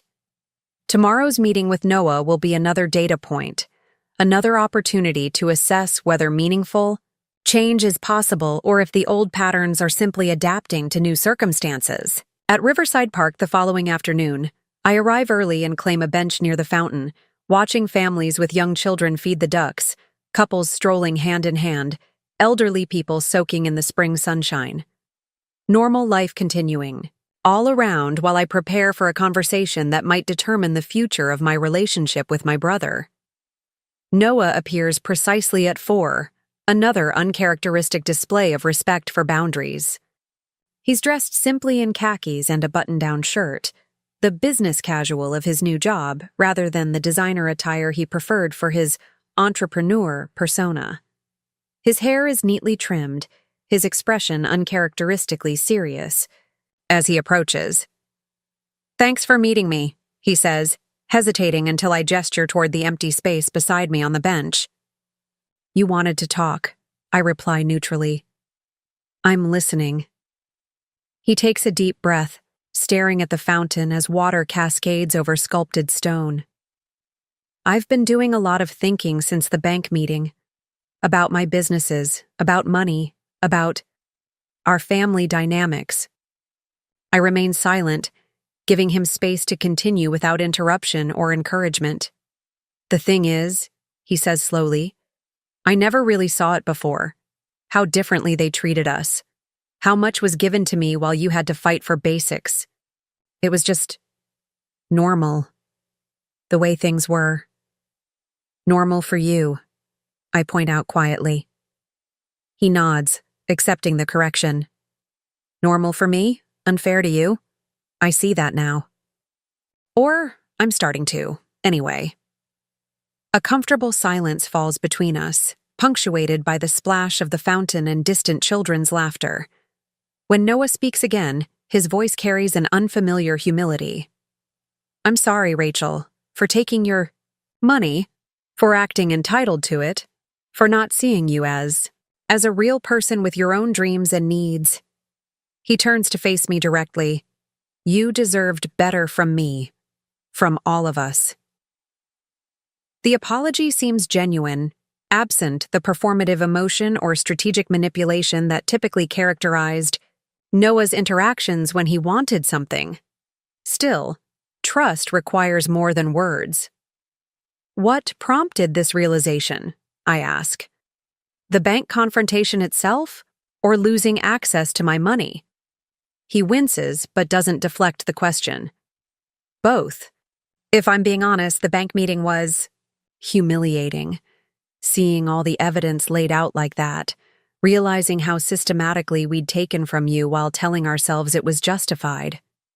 He pauses. But afterward was worse.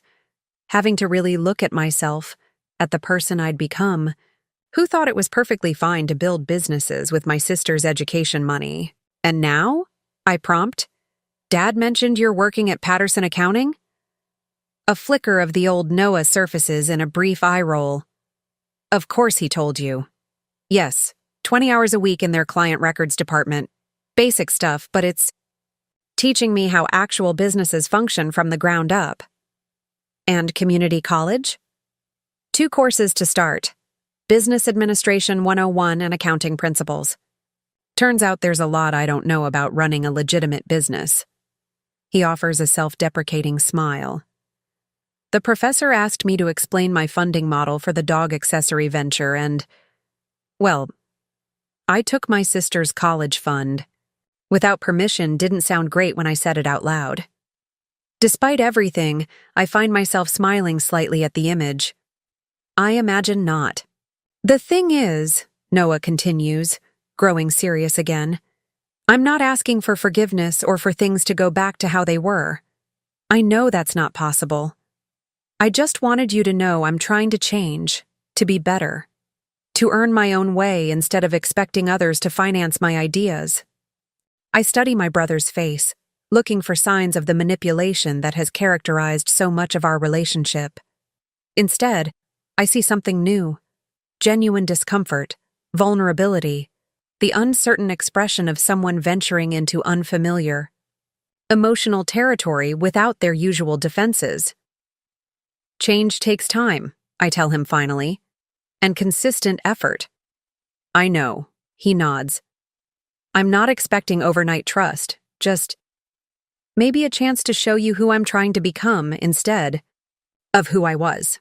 It's a reasonable request, modest in its expectations and acknowledging the damage that needs repair. After considering for a moment, I offer my response.